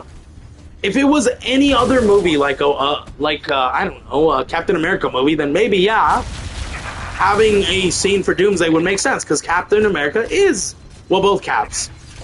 So, like, the new one and the old one, they're both in Doomsday, but Spider-Man is not. So why is he going to have a Doomsday post-credit scene? He's not in the movie. But he is in Secret Wars, so him having a post-credit scene that ties to Secret Wars makes sense. Now, I'm not going to say what that scene is for now, so you will have to wait a week for that. But let's just say it's huge. If you know the comics, it's huge. If you don't know, if you never read the comics, you're going to be very confused. You're probably going to hate on it. And I think that's the case for a lot of people. I think the people hating on it never read the comics, and I wasn't even that close enough. And they don't know what is going on. Like, someone in my theater laughed because there was like 1 or 2 people clapping. I didn't really find it funny, even though there was only like 2 people clapping. So I was just like, why are people laughing? But Because my belief was like they were laughing because the credit scene was bad. And it wasn't bad. It's only bad if you don't know what it means. You know, people just want everything explained to them, and I just say do your own research. But literally, like, it's a good scene. If you know the comics, you know what it means. It's a great scene. And like I said, in a week I will talk more about it so you guys will understand. But it is big for Spider-Man. It's big for Doomsday. I guess in a way it kind of explains a little bit about Doomsday. But you won't know that until you see Doomsday or you read the comics. That's where I'll leave it. So, like, if you're watching this, and hear me talk about this, like, after you've watched Doomsday in December, you're gonna understand. You're gonna understand. You're gonna be like, oh yeah, that post-credit scene from Spider-Man makes sense. Unless you never saw Spider-Man. But you'll get it, okay? And then if you're watching this, you know, after they let the people that watch Doomsday explain it and tie it in with Spider-Man and explain why it's important for Secret Wars, then you'll be like, oh, I get it. But if you're obviously just watching Spider-Man and Doomsday and Out Yet and nothing like that, and you watch it, you're probably laughing and probably like, oh, this is stupid, it don't make sense. It's nothing for Doomsday, and you're half right. Yeah, it's not really anything for Doomsday, but in a way, it kind of is. I feel like this post-credit scene would make more sense if Spider-Man... If Doomsday came out, and funny enough, the original plan was for Doomsday to come out in May, and Spider-Man to come out in July, or like September. So, and that would have made sense, because this, after watching Doomsday, and then watching Spider-Man, and then seeing this credit scene, you're like, oh my god, I know what this means now. Especially because he's not in Doomsday, right? So watching this post-credit scene after Doomsday would make a lot more sense. Except, because it has to do with Spider-Man, it's in a Spider-Man movie. And because they push Doomsday back but move Spider-Man forward, it's a little not making sense. And funny enough, reviewers breaking it down with spoiler talk are saying that, because they push Spider-Man forward and move Doomsday backwards, this post...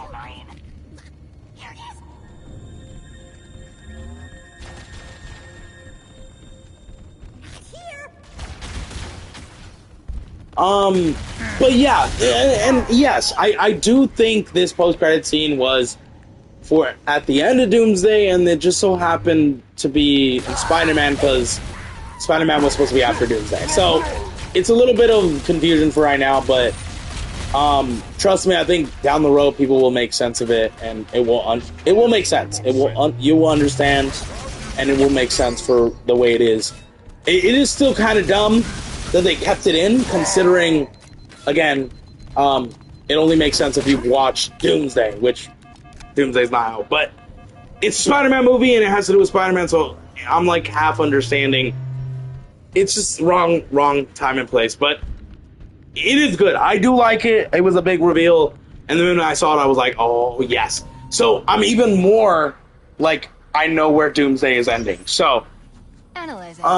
But it's good, and I do recommend watching it. Like I said, all those good things about it. I don't really have anything bad to say about it. If I did have to give a criticism, I'd just say there's certain characters, like, again, they're underused in this movie. Either they were supposed to have a bigger role and they weren't, or they never were, and there's a reasoning for that, which is kind of spoilers. Or there's some that weren't announced that were surprises, which didn't have big roles. And they didn't need to, and I'm glad they had what they had. Keep trying. Yeah, I recommend it. Definitely go check it out, and let me know what you think of it. Master Chief and I have determined the location of the control center. We'll be heading there as soon as we're topside. Affirmative. Phone hammer out.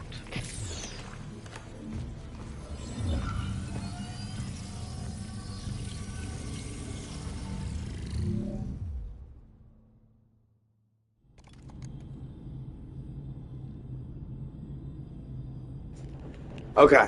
But yeah, definitely check it out. It's a good movie, like I said. And I'm so hyped for Doomsday. Like, I got my tickets with like 5 of my buddies. There's gonna be like 8 of us going to go see this movie together. We got the tickets last minute. Well, I got mine last minute with my fiance, and then I had to text everybody. I'm like, hey man, the tickets are live. They're like, what? I'm like, get your tickets. It literally came out of nowhere, because they dropped the day they dropped the Doomsday trailer, and they didn't say tickets are live now. Like, usually when they drop a trailer like that, they're like, tickets live now. There was nothing like that, so I had no idea. I had to find out from a YouTuber that I follow in a YouTube video. Funny enough, John Campea, I guess, shout out to John Campea, but he was like literally posting, he's like, yo, Avengers Doomsday tickets are selling out fast. And I was like, they're live? What the fuck? It's like not even Marvel and Disney put in the description of the trailer. I'm sure there's a description now saying that the tickets were live, but when the trailer first dropped, there was no description saying tickets go live today or they're live now. There was nothing in the comments. Nobody was talking about it. I guess people just found out. It was so fucking frustrating. But luckily, I was able to get 2 tickets for me and my fiance. I didn't have money to buy the tickets for anyone else. But me and my friends had already agreed we were going to go together, so I was like, fuck, guys, you got to get your tickets. And, 2 of my friends were like, oh, no, man, we're broke. And I was like, no. And then my other friend's like, yeah, I got my ticket already. Well, like, I didn't get my ticket, but a friend of mine bought it for me, so I'm going with him. And I'm like, fuck, that's one person down. I'm like, okay, so I actually kind of like begged my other friend. He was at work, but I told him, hey, the tickets are live now. He's like, oh shit, I gotta get my tickets. I'm like, yeah, get them so we can go together. And he's like, okay. He's like, what about these other 2? I'm like, they said they're broke. He's like, oh, fuck it, tell them I'll buy their tickets and they can like pay me back later. They can like help us out with like the snacks and food there. And I'm like, I bet. And so I told him, and he bought the 2 tickets for them and for him. So there's 3, 4, 5. There's 6 of us going, actually. But yeah, he was able to get it, and he was able to get the 3 tickets, and I was like, yes! So we're all ready for December 18th. It's gonna be a hell of a freaking movie. I'm hyped. I'm ready. Yeah, man. Especially after seeing Spider-Man, this is huge, and I'm excited. So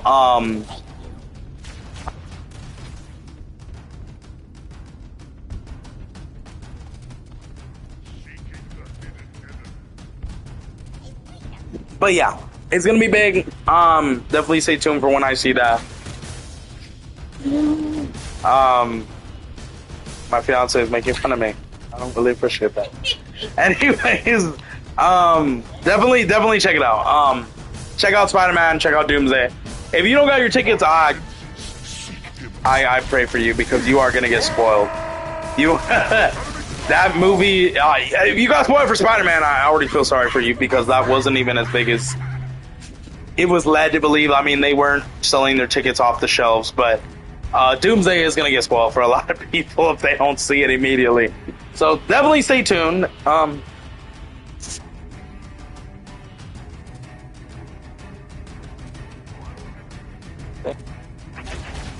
But yeah, definitely stay tuned for that, because that's going to be a big movie. There's a lot of other movies I think I'm going to see this year. They haven't really announced any crazy horror movies. I'm going to see... Huh? Oh. I'm going to see... August is kind of slow. I want to see this movie called Mutiny with Jason Statham. It's like this action movie. And if you know Jason Statham movies, he plays kind of like the same character where he just plays the good guy taking down bad guys. Except this one's on like a water ship, so like in the sea. It looks kind of cool. And it's as brutal as you know from Jason Statham. So it looks good. That's the end of August. And then what was the other one we said we were gonna see in August? Really? There was another one that we made fun of. No. I want to see Ice Cream Man, but I think I'm gonna wait for the Candyman. I think I'm gonna wait for like streaming or something, because it only has one day it's showing, and it's not a lot of theaters for me. It's early Thursday. That's usually when they do early screenings, and there are early screenings for it. And then there's the day of, but there's not a lot of showings. It's like 2 or 3 at the theater that I'm looking at, and that's for both days. And that's it. It's only in theaters for like 2 days. So I might just wait for streaming, or I might pick it up and buy it. I love a lot of horror movies like that, so I might just pick it up, buy it, and watch it. I was gonna do it for Obsession, funny enough, but Obsession came to Peacock, and my fiance has Peacock, so I was able to see it. And I like it. I would have loved to see like everyone's reactions in theaters, But I'm telling you this: if you're gonna watch it, prepare yourself. It's a lot. It's a lot. It's messed up. It's uncomfortable. I wouldn't watch it again. I'll tell you that right now. I did like it, but the way it made me feel is very uncomfortable and like unnerving. I wouldn't watch it again. But it is good. It did its job. It is scary in a different way, I guess, that I didn't really expect. And thank you for slashing me, asshole. Yeah, it is a good horror movie. I didn't expect to feel the way I felt watching it. But because of that, I would not watch it a second time. Besides, I'm more of like a slasher horror guy. He stuck me with a grenade. Wow. This guy is adapting very smart. I'm gonna kill him. He's not getting away. But yeah, like I wouldn't watch it again. Again. Wow! I'm not getting near you until I kill you, motherfucker. This guy is... I'm gonna throw everything I have at this guy.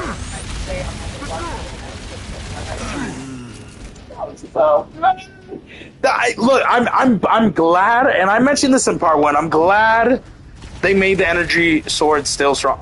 What the fuck happened here? Damn, they're like, hey, you keep dying from the same guy. Let's move. Teleport you back before you met that guy. Just to give you, like, prepare you. Wonderful. What was I saying? I'm glad they made the energy sword as strong as it was in the previous Halo games. But I don't like it still kills me in one hit. Like, come on, man. Like, how do I compete against this?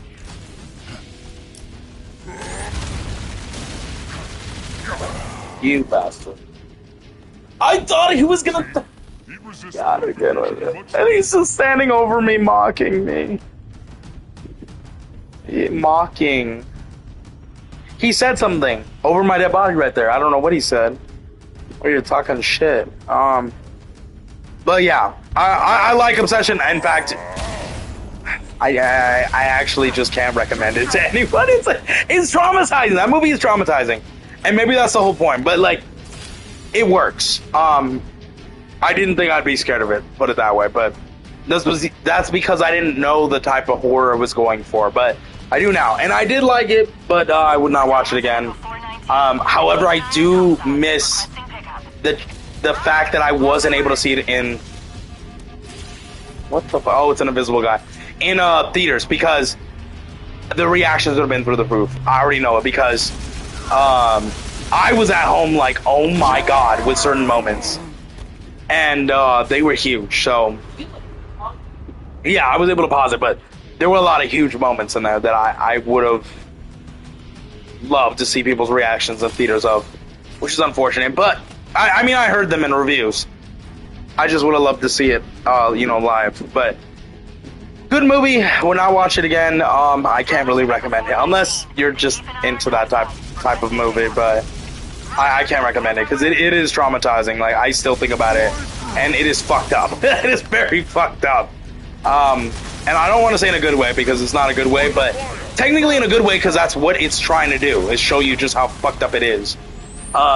So funny enough, that is what they were trying to tell us through that movie. But there's so many invisible guys. I'm getting angry, but basically, yeah, that good movie.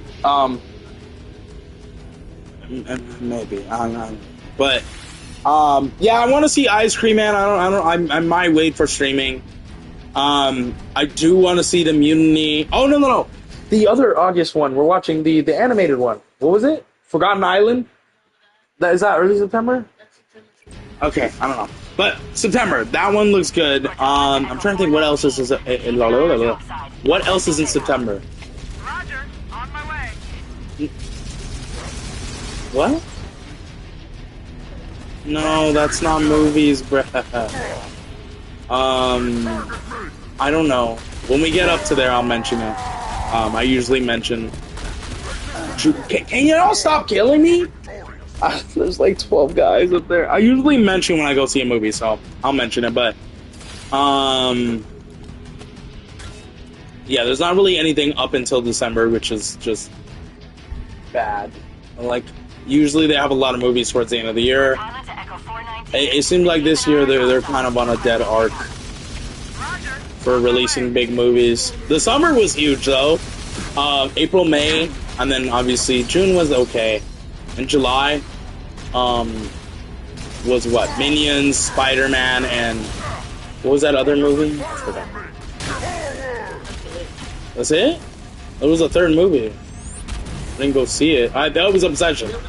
It was Obsession. I didn't go to see it, but yeah. Come on, Shields. Come on.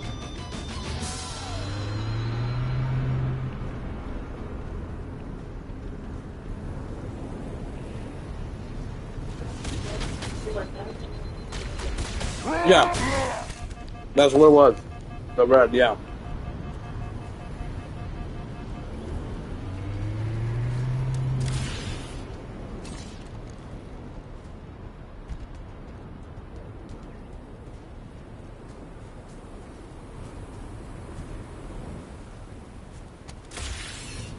But yeah, so we're kind of slowing down. But December, it's funny. November for GTA is going to be huge. December for Doomsday is going to be huge. That's kind of funny. Let's get moving. So, Hammer, But yeah, stay tuned. There's a lot of talk. At least gaming for the end of the year. It's funny. Either gaming at the end of the year, depending on the year, is really good, but the movies are meh. Or the movies are good and the gaming is like, eh. This year, it's gaming that has a lot of crazy games towards the end of the year, specifically September and October. And then the movies are kind of meh. Because there's not really anything. I mean, I think August is where the last couple bit of good movies come out. September has like one or two. They're not like the biggest. And then obviously October, I don't know any. Other than I think it's Camp Crystal Lake or whatever it's called, Crystal Lake, which is the show, which I'll be watching. It's going to be on Peacock, but it's not a movie. It's not going to be in theaters. I don't really think they're having any horror movies. Unless they're going to do last-minute announcements, which they might. But, yeah, nothing really October. November, not really anything. And then, obviously, December, the only thing I think of is Dune and Doomsday. And I'm not seeing Dune. I never got into the movies. I did like the books, though, but the movies I did not care for. And I will admit that I would have been your daddy. The mission was called I Would Have Been Your Daddy. Yeah, okay. So I'm in the program, so we're getting there. It was... The trailer for Doom 3 is good. I just don't know what's going on. It's been a while since I've read the books, and I've never seen the first two, so... It looks good, but it looks good enough to watch at home. I wouldn't go to the theater for it. Obviously Doomsday is going to be huge. It's funny because like I spoke to some people and they're like, oh, like Dune is taking like the king in December. I'm like, are you, my guy? Did you see Dune tickets selling out? No. Did you see the hype around Dune? Not really. Other than the small amount of people that are excited for it. But the hype with Doomsday. We didn't even have one trailer and people kept saying, we need more Doomsday. I want Doomsday trailer. I want this. Doomsday. Like, there was not even a trailer and people were like, we want Doomsday. Okay? But, you know, and there wasn't any of that for Doom. So, and people are liking the trailers. I'm saying it looks good, but I'm telling you right now, I know I've been around movies enough. Doomsday is taking the crown for, like, the movies in December. It's just gonna happen. I know y'all Dune lovers want it, but it's not gonna happen. I do think it's gonna make a ton of money, but I don't think it's making more than Doomsday. I unfortunately do not. And it might still hit $1 billion, just like Doomsday, but I believe Doomsday is gonna hit that $2 billion, maybe even more than that. So, just off the free tickets alone, it's making a lot. So, hopefully it does crazy numbers. So, it sets the precedent and hype for Secret Wars. But yeah, I mean, movie's kind of meh this year, but gaming is good, which is nice. So we shall see. But we've done 2 missions so far. We're on the 3rd one. It's all on the control. We might, because we only did 3, 5, 6. There's 10, right?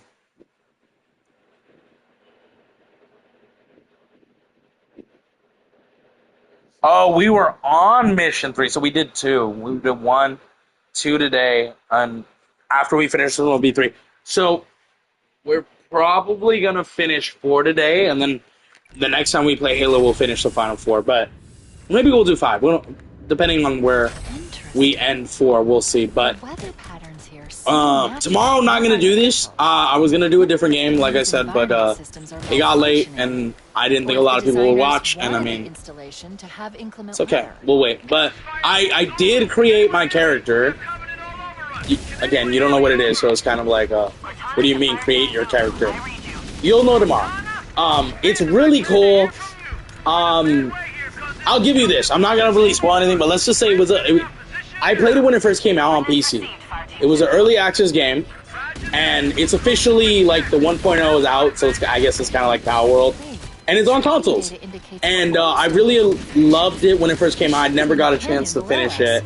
I think I got about halfway, but now that it's officially out, I want to play it a shit ton. I do want to finish it. Maybe I want to do 3, 4 different games of it, all through. Like it looks hella fun, and I'm excited to get into it. So definitely stay tuned for that tomorrow. But yeah, I'm really excited. And then once we get a little bit into that, maybe 2, 3 videos into that, we'll come back and finish Halo, or maybe we'll do 1 video of that and then finish Halo and then continue on with that. But this month is not really a lot. We haven't done the Sparking Zero DLC, and if I'm being honest, I did pick it up. But I picked it up on Steam because I do play my handheld a lot when I'm not playing on console. Which, if I'm being completely honest, the only time I'm really playing console is on stream nowadays. I don't really play off stream. Off stream, I just play like my my handheld, mostly my ROG. So that's why I got it on there. Yeah, and I probably am not gonna pick up the DLC until September because I'm kind of like short on money now with other bills that I'm still trying to pay. But I will pick it up in December and we'll play it. That's just another not December. Wow, September. This is another September thing to add to the plate. There is one game I was gonna pick up. If you were excited for it, I'm sorry. I don't. I mean, they keep showing off good stuff for it, but I'm like, I don't know. It looks good, and I like the premise of the game and the story, but the gameplay is like what I'm iffy on. And I'm still gonna pick it up. I'll probably pick it up in November, where there's only 1 game I'm picking up. So I still, like, if I pick it up and I don't really like it, I can be like, well, I didn't really like go broke because of it, because I had a lot of money to spend in this month. But, you know, I'm thinking about getting it on disc, so if I don't like it, I can at least return it and get some money back. It's just a shame, but we'll see. I mean, because hopefully by November it's on sale. If Halo is a at least like maybe $20 off or something. I'll probably get it around Black Friday so I don't waste too much money on it. At least like $20 off. I was, to be fair, only gonna get the base version because, you know, I don't know enough about it, and I already was skeptical if I'd like it. But there's so much in September that I'm just like, nah, I'm gonna wait on it. And that's the Blood of Dawnwalker. That was that like vampire thing they showed during the Summer Game Fest, which I thought was something else. And it turned out to be the Blood of Dawnwalker. I've done my research since. It's made by the people who worked on The Witcher 3. I guess they left the Witcher company, CD Projekt, and they opened up their own company. And this was their first game into that company. Another reason why it kind of looked Witcher-esque, actually. Because I looked at it, and when we were watching, me and my fiance, and I was like, yo, it kind of looks a little bit like The Witcher, kind of. Now I know why. It's from the creators who made The Witcher, the original 3 Witcher games. And now they opened their own company. So, And I do like it. It's like a vampire human-esque type thing. It's like V-Wars, if you know the show, where the vampires dealing with evil vampires and still trying to coexist with humans. It's like, again, story premise sounds good, but it's a role-playing game. And y'all know I don't like role-playing. I don't really play a lot of role-playing. This, and I've seen the gameplay. Trust me, I've seen it. I don't know. And to drop $70 full price on it, I don't know. Which is why I'm waiting. But if it comes out and the story is good, I might just deal with the role-playing thing and pick it up in November. But I don't want to pay full price. I want to wait for reviews and see how it does. And then I'll gauge my judgment off that. But that is the game I'm waiting on, so it's $70 I don't have to spend. But everything else I'm picking up, so I will be able to pick up the DLC. And for me, I've been getting into replaying Street Fighter 6 and Tekken 8. My friends have been talking about it, so I've been wanting to replay it. And I'm behind a lot of DLCs on both those games. I think Tekken 8 just announced Season 3. I only have Season 1, so only the characters and stages for Season 1, because when Tekken 8 came out, I got the Ultimate Edition, which came with Season 1 when it launched. So I've only have those characters. I don't have Season 2. And Season 3 just started, which I'm glad. They only have one character out. But it's one of my favorite characters, so I need to get both passes. Maybe I'll get them in September. If they're still on sale, because they're on sale currently. If they're still on sale, I'll get them. If not, I'll probably get them in November, because I have more to spend in November. And around Black Friday, you know, Cyber Monday-ish, they'll be on sale, guaranteed. Will they have better deals compared to now? Most likely, too. So I'll just pick them up then, but we're not really doing that for the channel. Maybe we will. Who knows? Like, me returning and playing it. Because I did play Street Fighter 6 when it came out. We played the story. I couldn't finish it. The ending was hard. And I still haven't finished it. But I've been replaying it for, like, see if I can beat it maybe one day. So the same thing with Street Fighter. I did beat Tekken 8 story on stream, so you could definitely check that out. I've been doing the Tekken games since, I think, Tekken 6, so stay tuned for that. We didn't do Tag Tournament 2 because that one didn't have a story, unfortunately. But we did Tekken 6, we did Tekken 7 story, and we did Tekken 8, and those did well. And then I think we did do a couple of multiplayer matches just to see how certain characters played, but other than that, we didn't really do anything. And I've been replaying both, so I'm not too far behind on characters like I am on Street Fighter on Tekken. I'm only missing 4, and that's because each season pass comes with like 3 and then like 2 stages. Whereas Street Fighter comes with 4 and like 3 stages. And on Street Fighter, I only have Season 1 and 2. And they just announced a Season 4, like, last month? During Summer Games Fest, I think. And it has Tifa as the 3rd DLC character, which has me hyped. And then the first DLC character was Zafina. She has, like, a cool, like, rainbow-ish mohawk. It's, like, pink and blue, and it looks fucking sick. And she fights a little bit like Ryu mixed with, like, some other hand-to-hand combat characters in Street Fighter. But she's a unique character to the Street Fighter universe. She's not like a reimagining of an old character. She is a new character they made for 6, which has me even more excited because she looks cool. And her style looks brutal and cool. Kind of like Lydia as well, which I like Lydia. She was a character that was announced in Tekken 7, and she was unique to that game, and now she came to Tekken 8, yeah. But Zafina is Street Fighter, and she looks fantastic. And when I heard Tifa was coming, I'm like, well, those are 2 characters I care about. I don't care about the other 2. But so I need to pick up that pass. That was Season 4 they announced. And Zafina is coming out before August. Like, their range is July to August. So before the end of August, she'll come out. So I do need to pick it up for her. So if it's still in September on sale, I'll probably pick it up. And then I don't have Season Pass 3 either. That one, I don't really care about too many of the characters. I don't think I care about all of them. honestly. I do like the stages, but I do want them because it's just another character to play as, right? And for someone who does like them, I think that one has. I don't remember, but there's none of the characters I care about. Whereas Tekken 8, that one has Anna, Armored King, Maya, which I did buy Maya separately when she came out because she was the only one about season 3 that I cared about. Or was that season 2? I don't know. I'm so confused, man.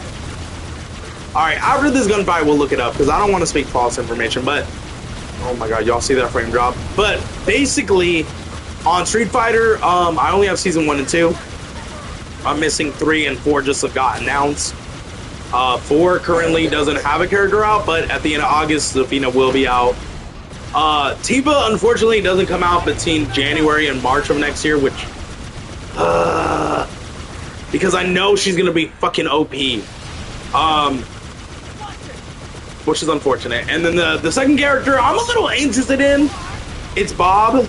Or not Bob, is it? Yeah, it's Bob Street Fighter 6. I can't even speak because I don't remember. Alright, we're just gonna finish this gunfight. I'll look it up real quick and then we'll talk about it. But basically, again, season 1 and 2 I have for Street Fighter, and for Tekken I only have season 1. So on Tekken I'm behind 2 season passes. On Street Fighter I'm behind 2, but technically not really because the first character for season 4 isn't out yet, but technically 2 as well. But yeah, I've been getting into it because I've been wanting to play fighting games with my friends, and they've been kind of like gassing me up, saying like, "Oh, we would beat you," and I'm like, "Yeah, no." So I'm like, "All right, let me get these characters. Let me replay, see if I still got what it takes, the training and stuff like that." And I did like a lot of online matches today. I think I'm pretty good. Ryu is my best character, and I know everyone in the comments now are just like, "Oh, of course." No, not of course. I do not spam with Ryu, okay? But I just like his fight style. From the punches to the Hadouken, the Shoryuken, all that. Like, it works for me. He's a medium to, like, close range character, and that's how I like playing. And there are a lot of zoners in the game, and then he does well at combating them. So, and I do like other characters in the game, but Ryu is my best. I think, other than Ryu, I do like Ed. Ed is part of Season 2 of the Street Fighter Pass, and Ed is really cool. I liked him in Street Fighter 5 when he was announced. He just wasn't as cool as he is in this game. I like his hairstyle in this game a lot better. Same thing with Luke. I didn't really like Luke in Street Fighter 5. I liked his combos and stuff. I just couldn't play the guy. And then his character model kind of looked like ass. Like, I'm gonna be honest. Like, his fade was ass. I'm sorry. His hair fade they did to him, they did him dirty. And his character model in Street Fighter 6 is way better. I like his style better. It looks like they finally fixed him, poor guy. I do like him in Street Fighter 6. I do play him a little bit. And you do kind of have to play him or his style in the story mode because he is the first master you get.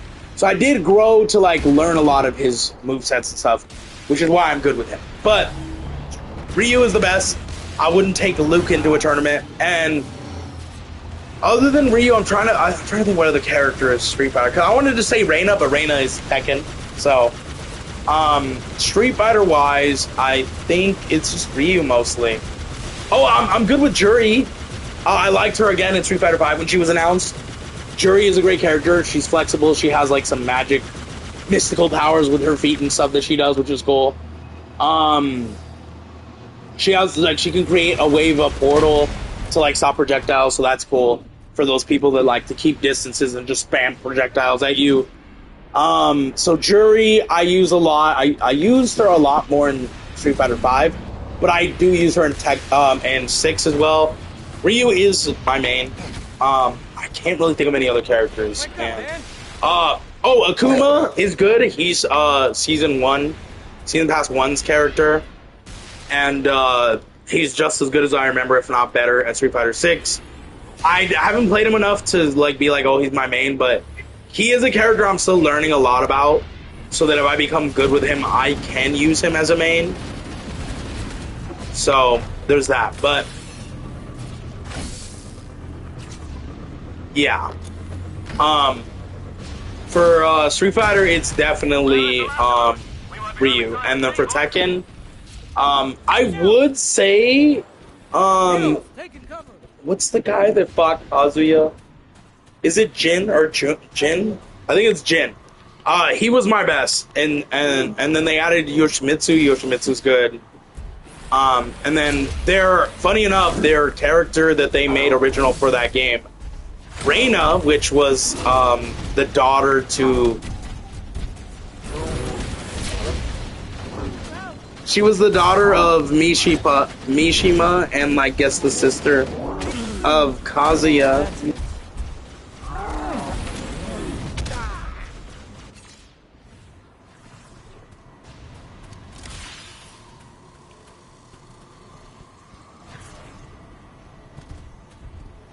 Anyways, Reina, the original character for Tekken 8, is really good. Like there's a character. You have her character story. Same with.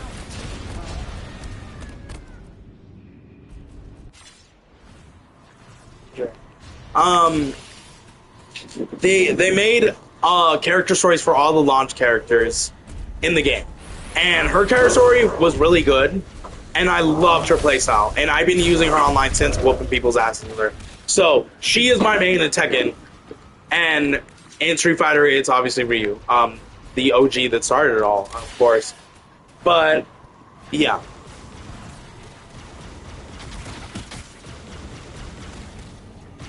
but yeah, and I can't really remember any of the character. Like I said, it's been so long. He ran me over. I'm getting tired of this game. They just keep killing me left and right. Every 2 minutes, man. But, maybe it's because I'm talking, but I can't. Fuck. I gotta deal with these guys, man. I gotta deal with this bullshit. Okay, I'm gonna say what I'm gonna say, and I'm gonna stop, because I cannot do this. And I'm getting congested. Basically, it's been a long time since I played it. I've decided to replay it. And, I need to catch up on the season passes and the characters that they've added. So we'll see. But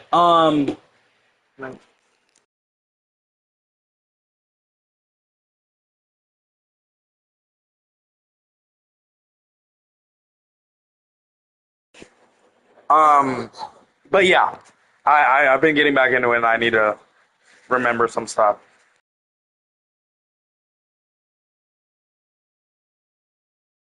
All right, I got a message. Let me respond real quick, and then we'll continue.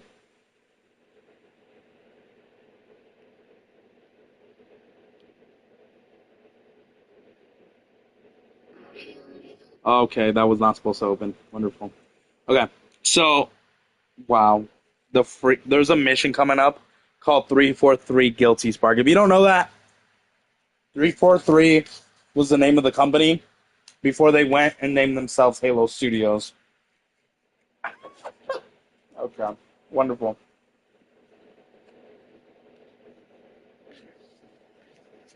I need to take a bite of food, so I don't feel so weak. Damn.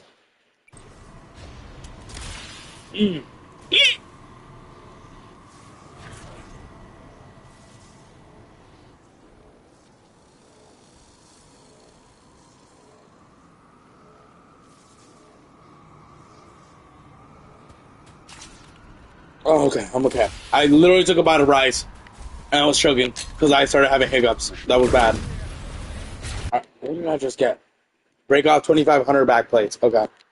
But now that we're done talking about that, let me just finish up because, oh my god. I don't know if talking is okay, it probably is. I don't know what's killing me, but I'm going to go back and say what I said earlier at the beginning of this video, or stream. They definitely increased the difficulty of this game compared to the original Halo 1. And I don't know why they did that. Like I said, like there's not a lot of crazy action that happens. There is a hell of a lot of annoying enemies, though, as you can see. And another reason why they shouldn't have raised the difficulty, but it is what it is, I guess. Do not even try to run me over, so help me God, you bastard. To find the door's controls and open it. Kill him. Kill him. I don't have ammo in my other gun. I need you to kill him. Or mine. I guess I will kill him, and I'm gonna take his gun because I don't have ammo in mine. There you go. Yeah, give me that. That's mine. But yeah. What are we on? Assault on control room? Yeah. So let's do that. And we'll probably stop after we finish this one. We'll do one more mission and we'll stop there. The game is pretty quick and easy, honestly. 10 missions. They are kind of lengthy sometimes, but they do go by fast. If you're not dying like every 2 minutes like I am.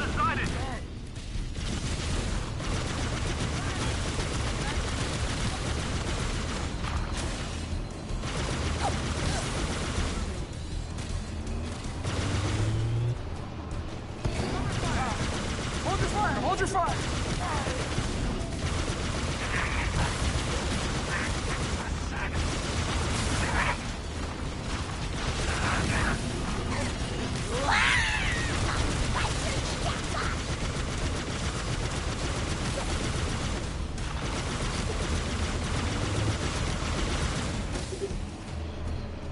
Some more? There we go. Got him. Oh boy, these guys.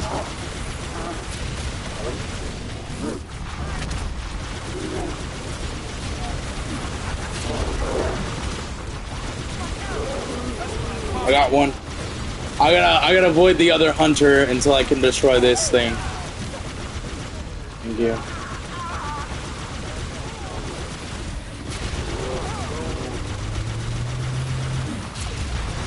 No, master. Nah. You bastard! You knocked me off the edge. You dickhead.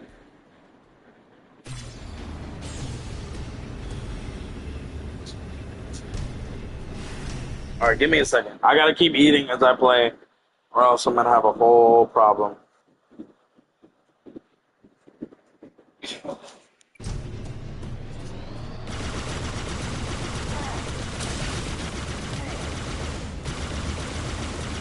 Contact! All Covenant forces sighted!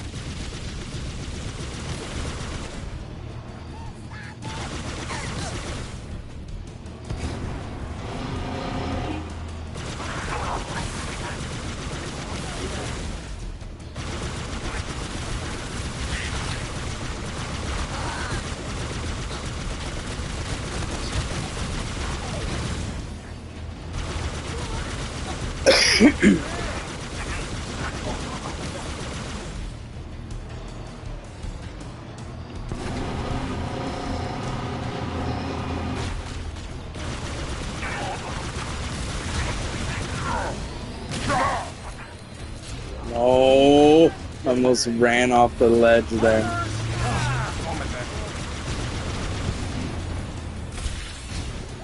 I got scared.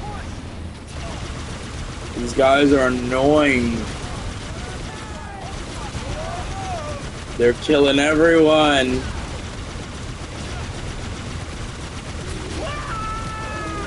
I got one.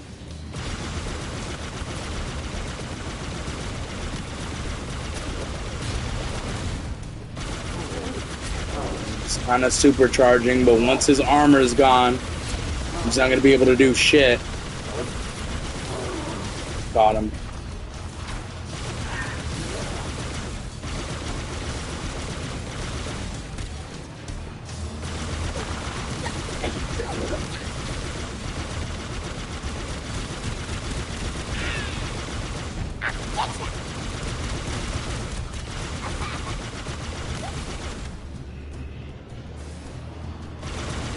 This freaking ghost is almost fully destroyed.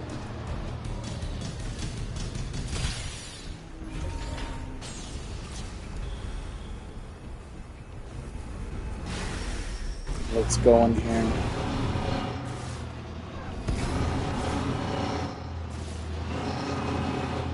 More Covenant sighted! Man, these guys are like cockroaches.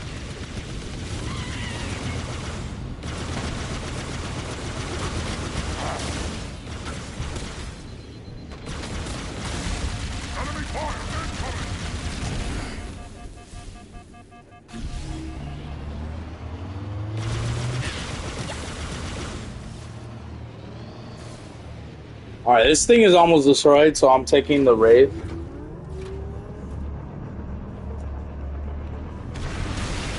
Alright, let's go.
Okay.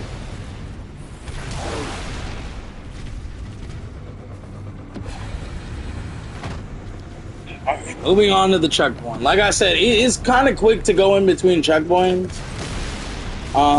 As long as you're not dying a lot. Luckily, I'm not dying at the moment, so we're on a good start. I really hope I didn't just jinx myself, but yeah.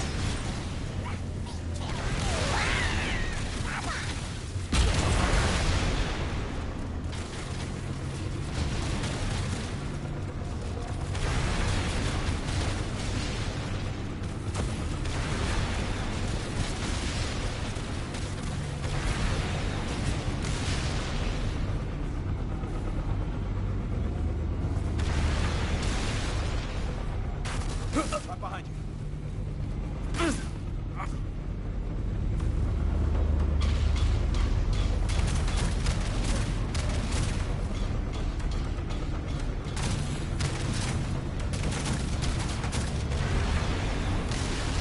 Spirit inbound. On the gun.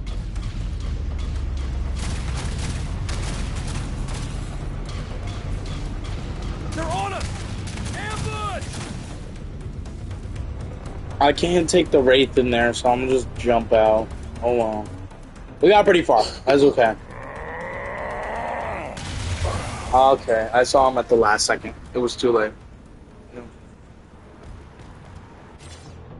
My boy cat. So, okay. Context. When I moved here, when me and my fiance moved here, we packed a lot of the important stuff for the cats up. And one of the things, because we didn't have a lot of room, was the water bowl. And I recently cleaned it today, and because I found it, and I cleaned it, put it out, so they can always have water now. And our female cat is a little slow, lazy, you know, all this stuff, right? Scared, a lot, yeah, anxious, there you go. And she hasn't had the water bowl in like about a year. She's had a different bowl, so she's already gotten accustomed to that bowl. That she doesn't. It's like, I don't know if she forgets about it or something like that, but like she doesn't know about this bowl anymore. She wants what's easy and convenient for her, and that's the regular bowl that we've been giving her. But we're trying to get her back into remembering that bowl and feeling comfortable, because when I first got the bowl, it took her a while to get used to it again. So I know she'll get used to it again. It's just going to take some time.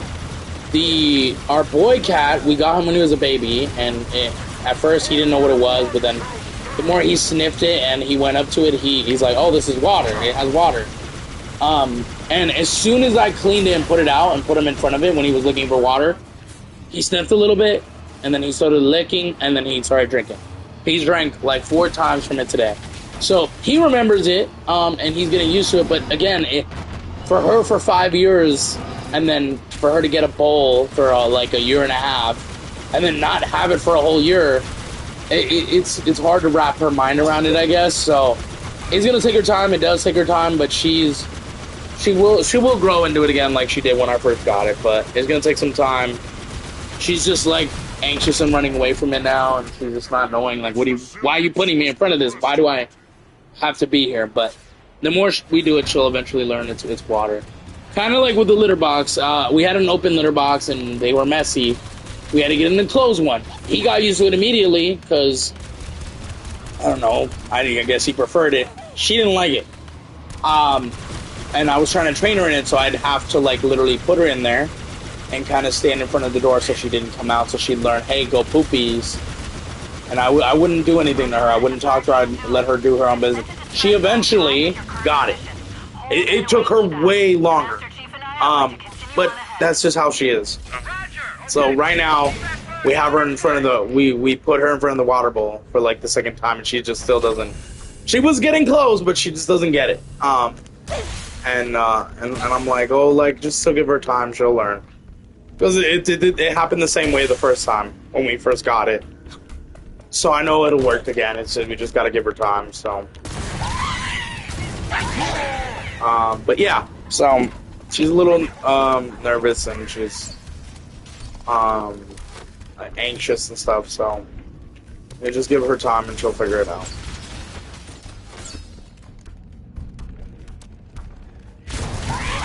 And now my boy cat is screaming. I know you can hear it. He's very loud. Kind of like his dad, huh? Yeah.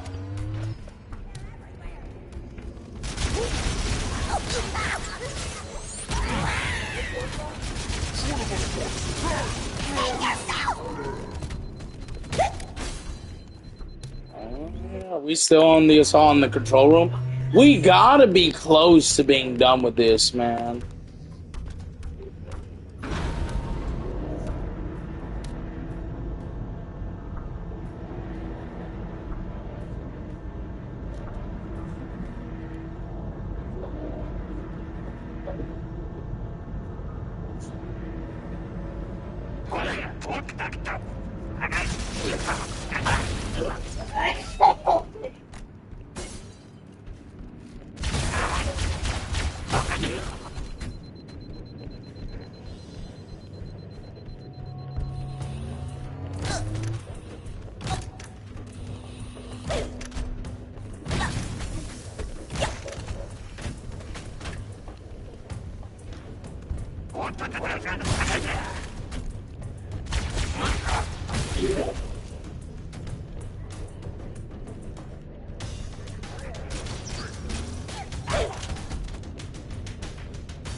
Here we go.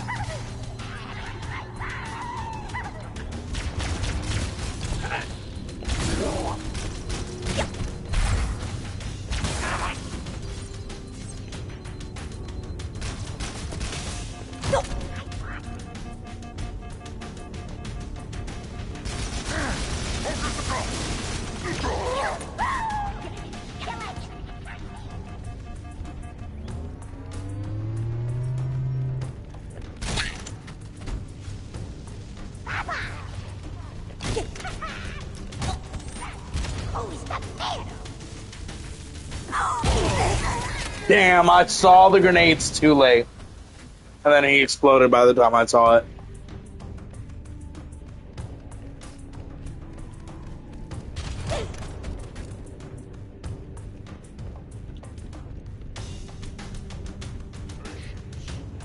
There's the objective right there. Alright.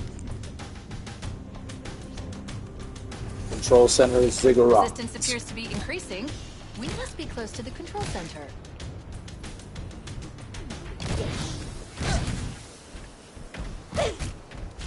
Get them while they're sleeping, man.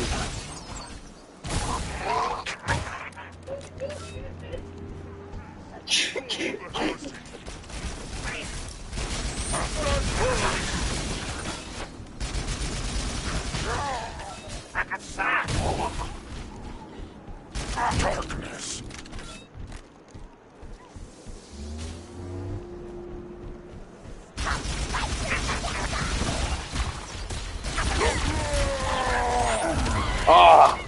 I was probably gonna die from the explosion of the plasma grenade anyways. So him smacking me was kind of, I guess, a good thing.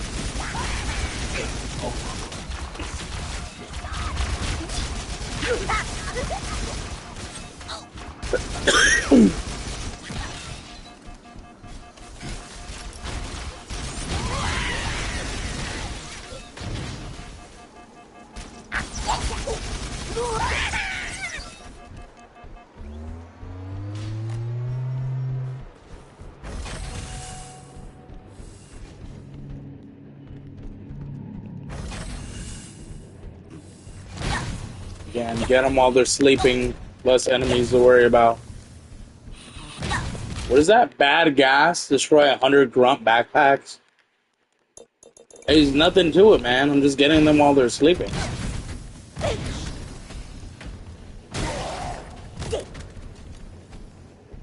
It's probably the smartest thing to do. Yeah, I took out 2 grunts that would have been a huge problem. So goddamn easily.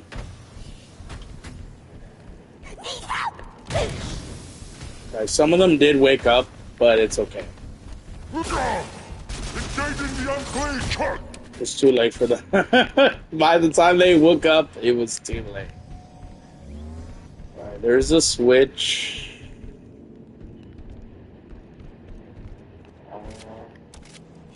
We got grenade, rocket launcher ammo.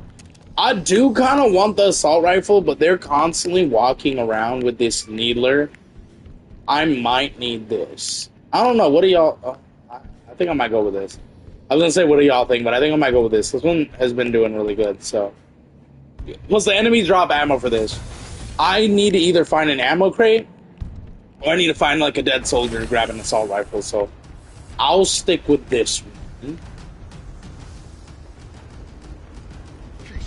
Refuge like a cow.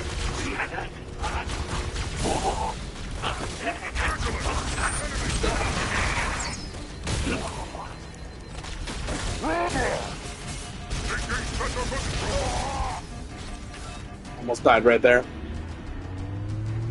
That was almost bad. His cowardice. Well.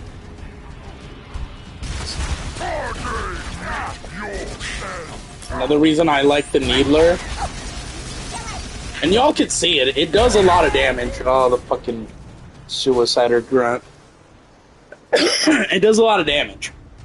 Especially to, like, the grunts. I mean, not the grunts, the, elites, which I like, because those are the ones that be getting me with, like, plasma swords and stuff, like the energy swords and stuff, which are annoying.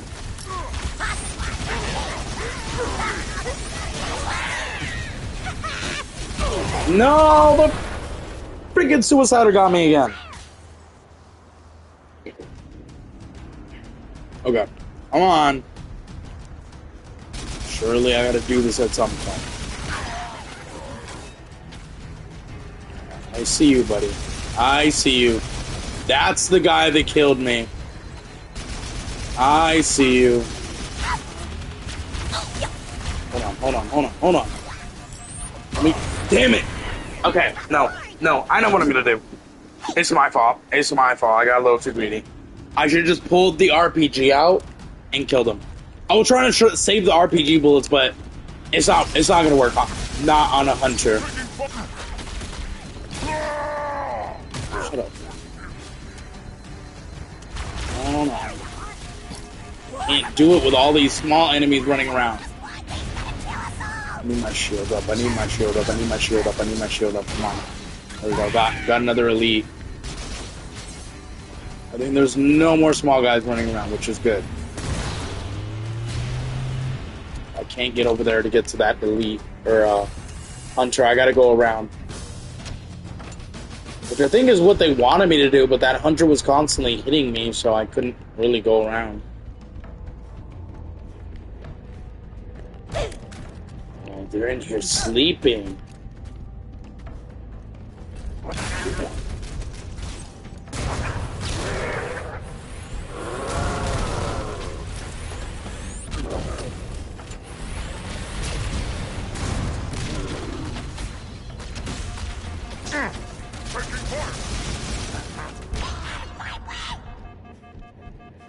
I'm running. I need shields, bro. I'm running. Oh, hello. I need shields. Y'all got shields?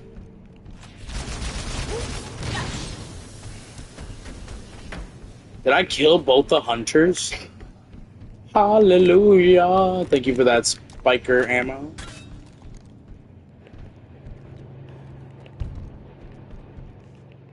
We got lots of ammo for assault rifle. Okay. I'm gonna cave. I'm actually gonna pick up the assault rifle this time. It holds like 300 bullets.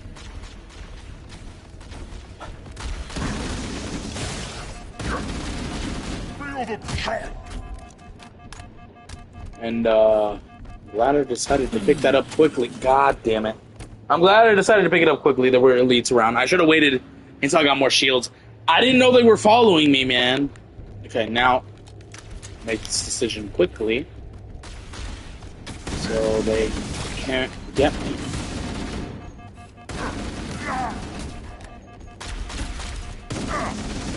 Damn it!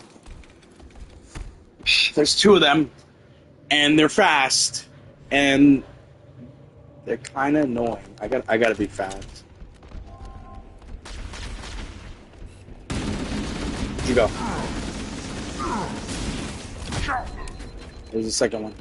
I see him. Got him. Is that it? I think so. I'm getting the ammo crates while we're here. If I had a super weapon. Assault in the control room is taking a minute. Hope the next mission is very quickly. This one's taking a minute. I mean, we're not really long. Let's see.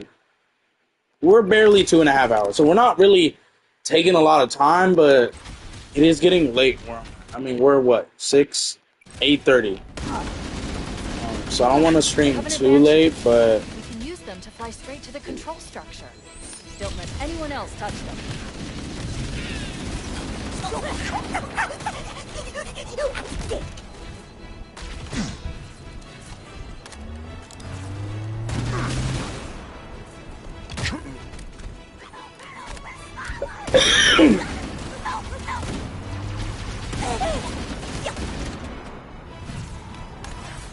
Hey, bro, if that elite wants to stay in the sky, let him stay in the sky. The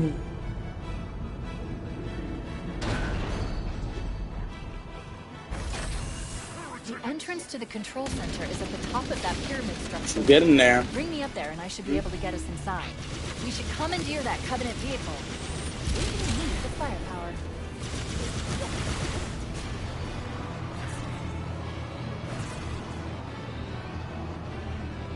Oh, I know where this is. This looks like a part. It looks like the ending from Halo 3.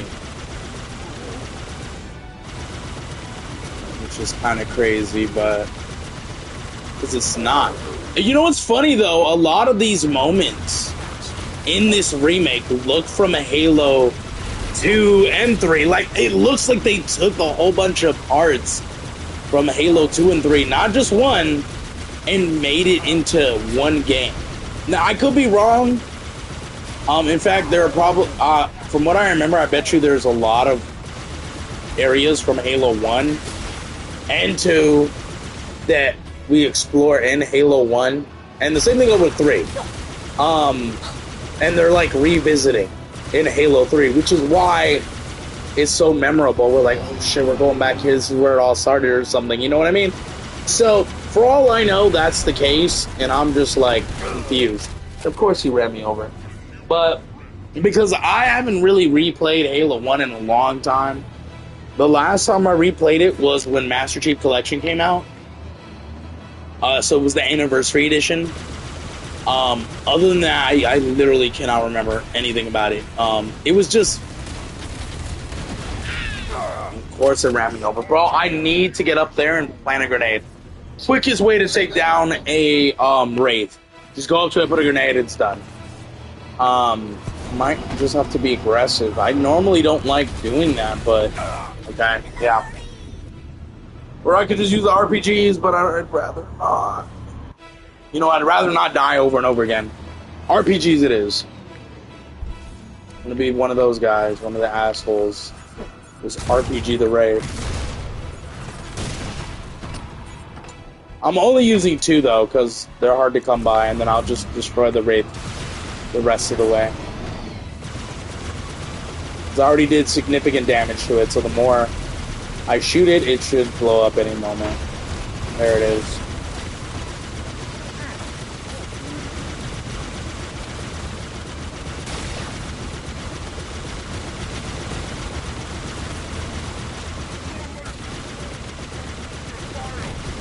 That one's done.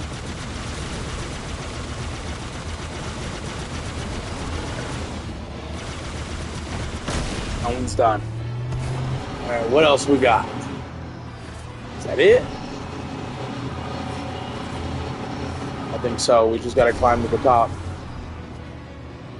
Alright.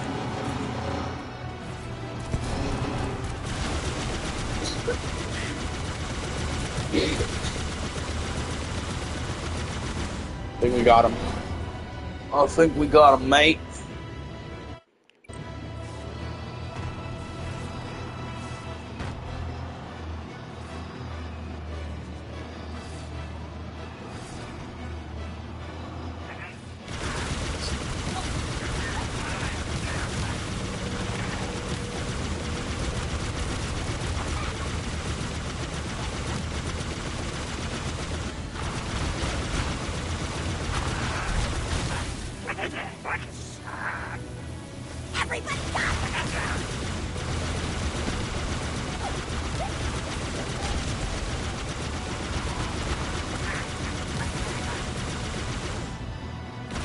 Okay. Oof. I might stop after this mission, I'm not gonna lie. Hey, these missions are long. I don't remember Halo 1 taking fucking 20 hours, bro, to beat. This is honestly ridiculous. I'm enjoying it, but like, not dying back to back with certain types of enemies, I'm not enjoying that. Which is why I'm like, bro, why? There you go. Speaking of which, what a fucking dumbass! Again, playing Halo 1, I literally can boot up Halo 1. Not only did they not have the hunters in Halo 1 so much, every mission I'm running in the hunters, at least 2 of them. The original Halo 1 didn't have the hunters until Halo 3. They were everywhere in Halo 3. But in Halo 1, they were barely in the game. Halo 2 had, like, again, barely them. And then this is the remake of 1, and they're every fucking where, man. What? Y'all just wanted the excuse to put annoying enemies in the fucking game. Jesus Christ. Oh my god. Is there 2 of them up here again? Of course there is. Because when is there ever just 1? I'm gonna kill this one before the other one comes over here. If he just destroys my ship, or my ghost, it's gonna become even harder to kill. Okay, hold on. Look at this. I'm gonna have to kill one with an RPG. It won't even let me get on my ship.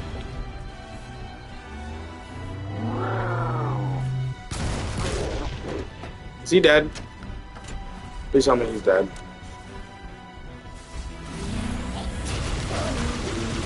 Okay, there's one.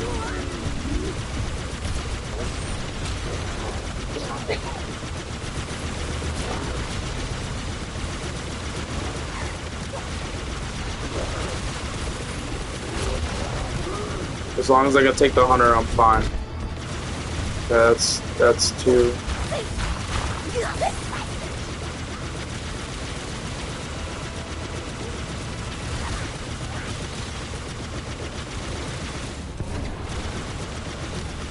There you go. I don't need this anymore. Fuck. Ooh boy. If the mission ends here, we'll continue. If it doesn't, yeah, this will probably be the last mission for today. I can't. There's only so many deaths I can take. Back to back. There's a suicider.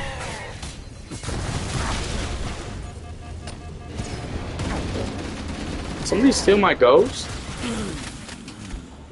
Unbelievable. That thing was literally on its last legs, and some fucking grunt came up. I'm blowing it up. Came up and stole it to kill me with it.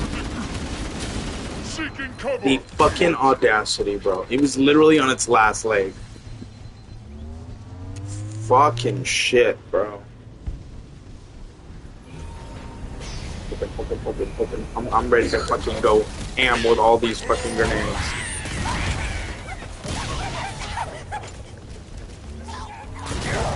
Of course I killed myself doing that. I let him get too close. Alright, if I die one more time, I'm gonna get up. I have to get a drink. And I've been pushing it off until the mission ends, but it's not fucking ending. Let me unplug my phone for right now. The charger is not where I want it to be. I have nowhere else to fucking charge it. It's fucking pissing me off.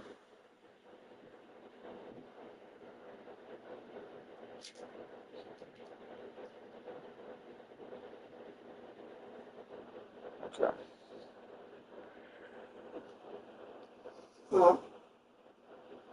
You know what? Let me just get up and get a drink now so I don't have to do it later.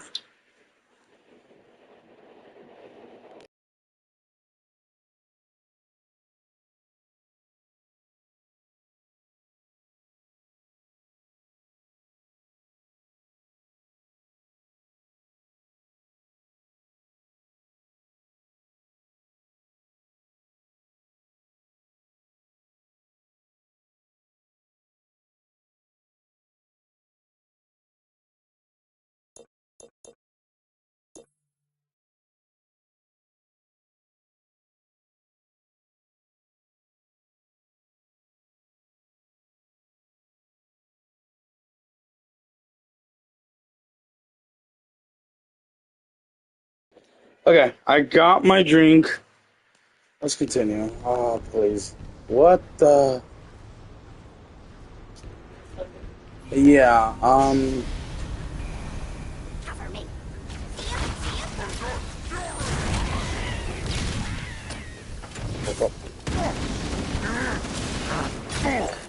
You thought.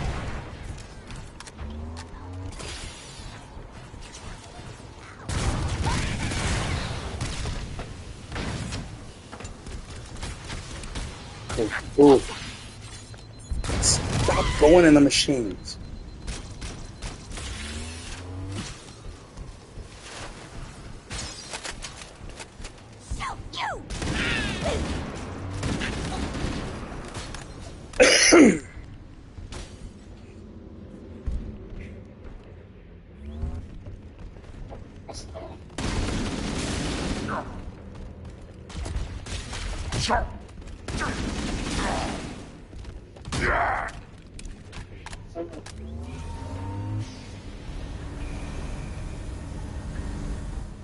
Yep, this is looking a lot like Halo 3. I don't remember Halo 1 having this art. This is literally Halo 3. Sure.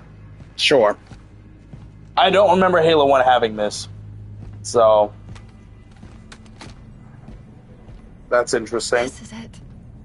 Halo's control center. Yep.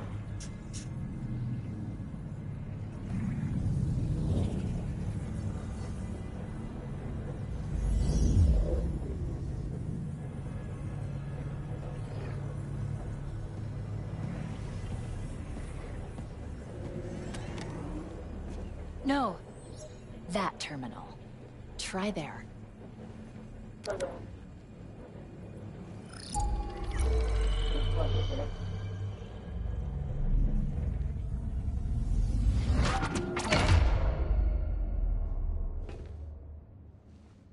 Cortana?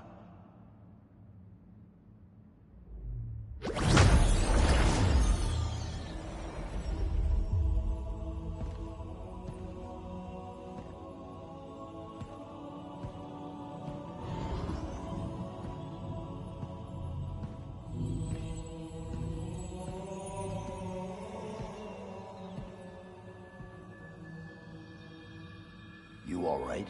Why is she yellow? Never been better. She's always blue. What the Can't fuck? imagine the wealth of information. What did they do to her? The knowledge. Please tell me she goes back to blue. I do not like this yellow. So fast. She looks, I mean, not to be mean, but she looks like mucus It's and glorious. just straight caca. I don't like, what did they do to her color? So what sort of... I don't weapon like is the it? yellow. What are you talking about? Let's stay focused. Halo. How do we use it against the Covenant? This ring isn't a cudgel, you barbarian. It's something else. Something much more important.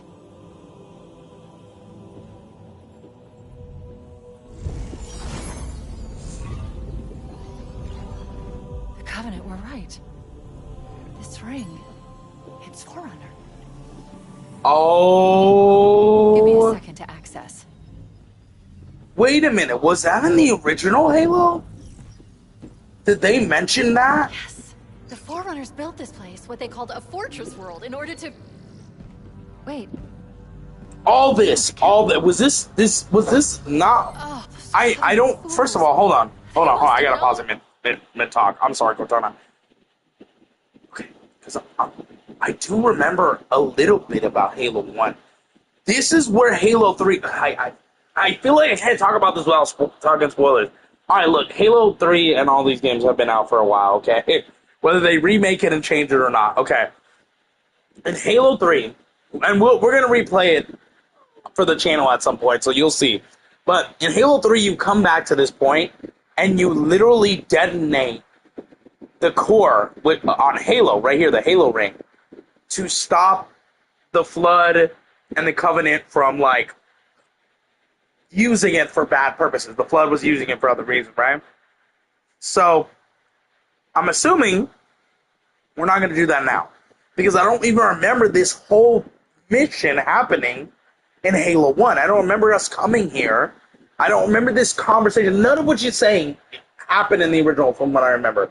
So I feel like this is a whole new mission or a whole new scene, like, tied to kind of like explain, because Halo Infinite, this is a story or a continuation of Halo Infinite. What people are theorizing is they're remaking the first game. They already confirmed a Halo 2 and 3 remake, so they might do a Halo 4 and 5 remake as well. Now, the reason I believe for that is those are the old games that weren't made by 343. They were made by Bungie. Bungie made the Destiny games. And Bungie stopped out after 4, I think. 5 was 343, but it wasn't well received. Probably. Maybe they won't remake 5, because 5 is where the Forerunners and stuff come in. And people were confused where all these enemies come from. But basically, they're going to remake the original 4, which were made by Bungie, to kind of make sense of Halo 5. Because Halo 5 has the Forerunners and other enemies in there that just come out of nowhere. Because based off of where Halo 4 ends is where the Forerunners come in. But there was never a lead-up to in Halo 4 and the previous games to the end of Halo 4 when the Forerunners come. There was no lead-up. It was abrupt, and we're like, what's going on?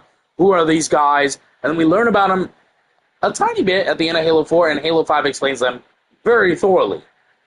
There was never any Forerunner or all that stuff talk in Halo 1 back in the day.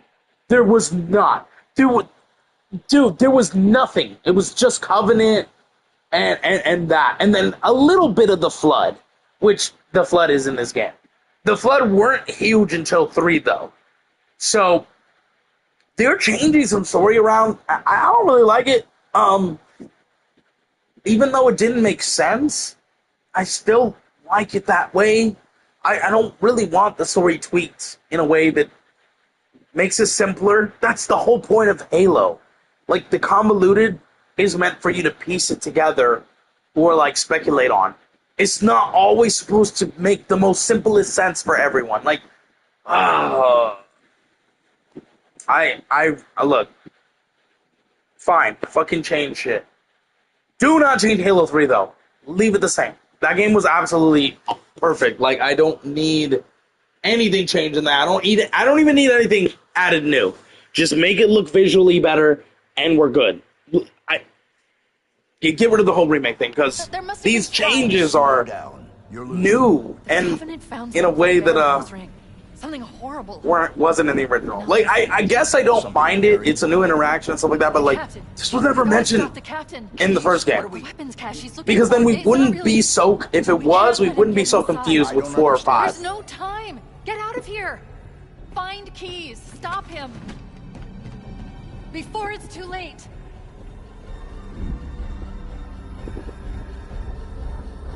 Yeah, like, it would make so much more sense to the fans when Halo 4 came out, or Halo 5, Control, Alt, Delete, complete the control room. So we're on the next mission. Okay, this will be the last one. But it would make so much more sense for us, as fans that played the originals, that go into 4 and 5, and the Forerunners come up. It would make so much sense if there was talk of the Forerunners in the first game, a little bit in the second, and in the third. It would make so much more sense, but there wasn't. This Forerunner technology shit never happened in the first game. So for her to bring that up is crazy. Like, right off the bat, we know that didn't happen in the original. So, yeah, I don't know how to feel about that, but we're on 343 Guilty Spark. This is the last mission we're gonna do, and then we'll have 4 more. 4. Let me see.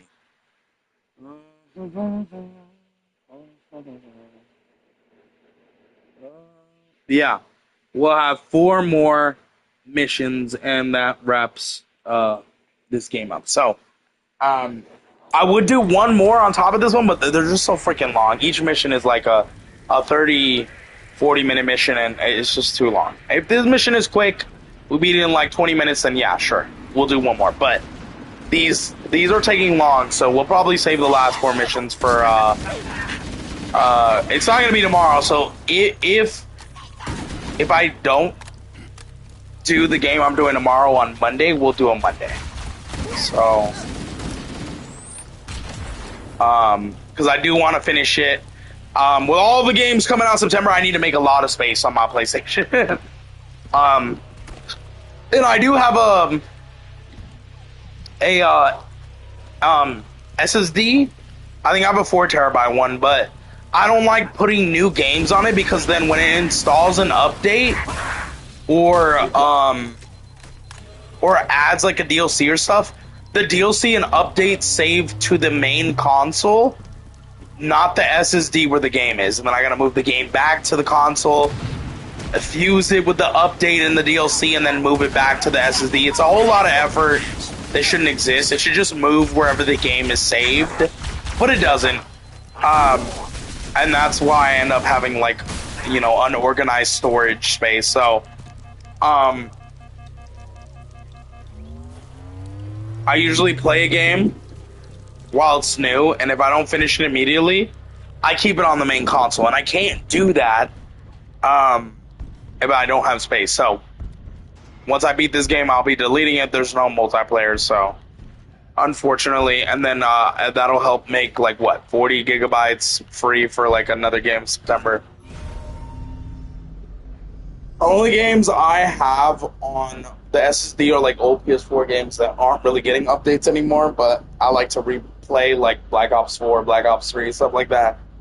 And like older games that I picked up on a sale, like they came out last year or something like that, that again, they ain't really getting updates, so they can be on there.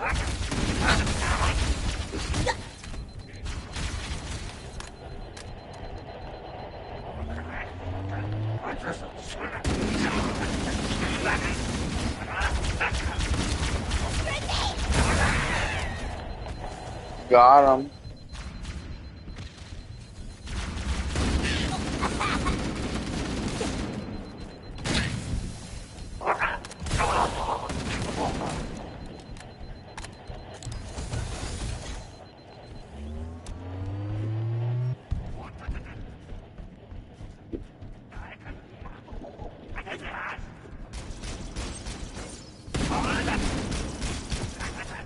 What the? Where did he go?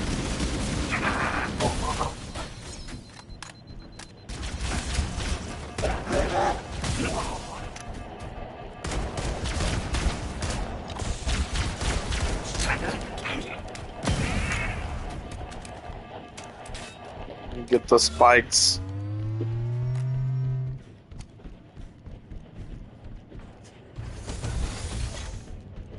Oh, lots of dead bodies here. I don't really want to go this way. Let's go this way.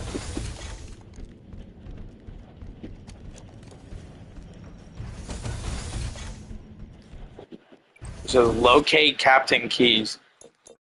Stay back! Stay back! You're not turning me into one of those things! I'll blow your brains out! Get away from But how do I get up there? Oh. Well, some people just died. I heard their death scream. They won't get me! Find your own hiding place. Monsters are everywhere!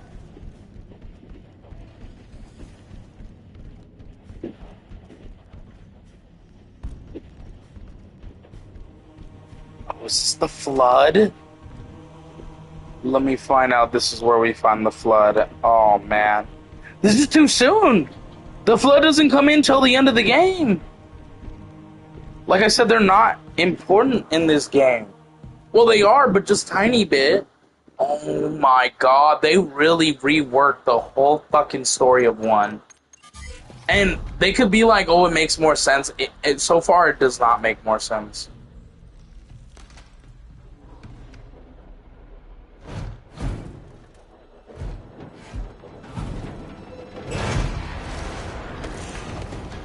It's a dead soldier.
Why do we always have to listen to Fine by Me? Yeah, better it than us. You ask real nice next time you see them, Vicente. I'm sure they'll be happy to oblige.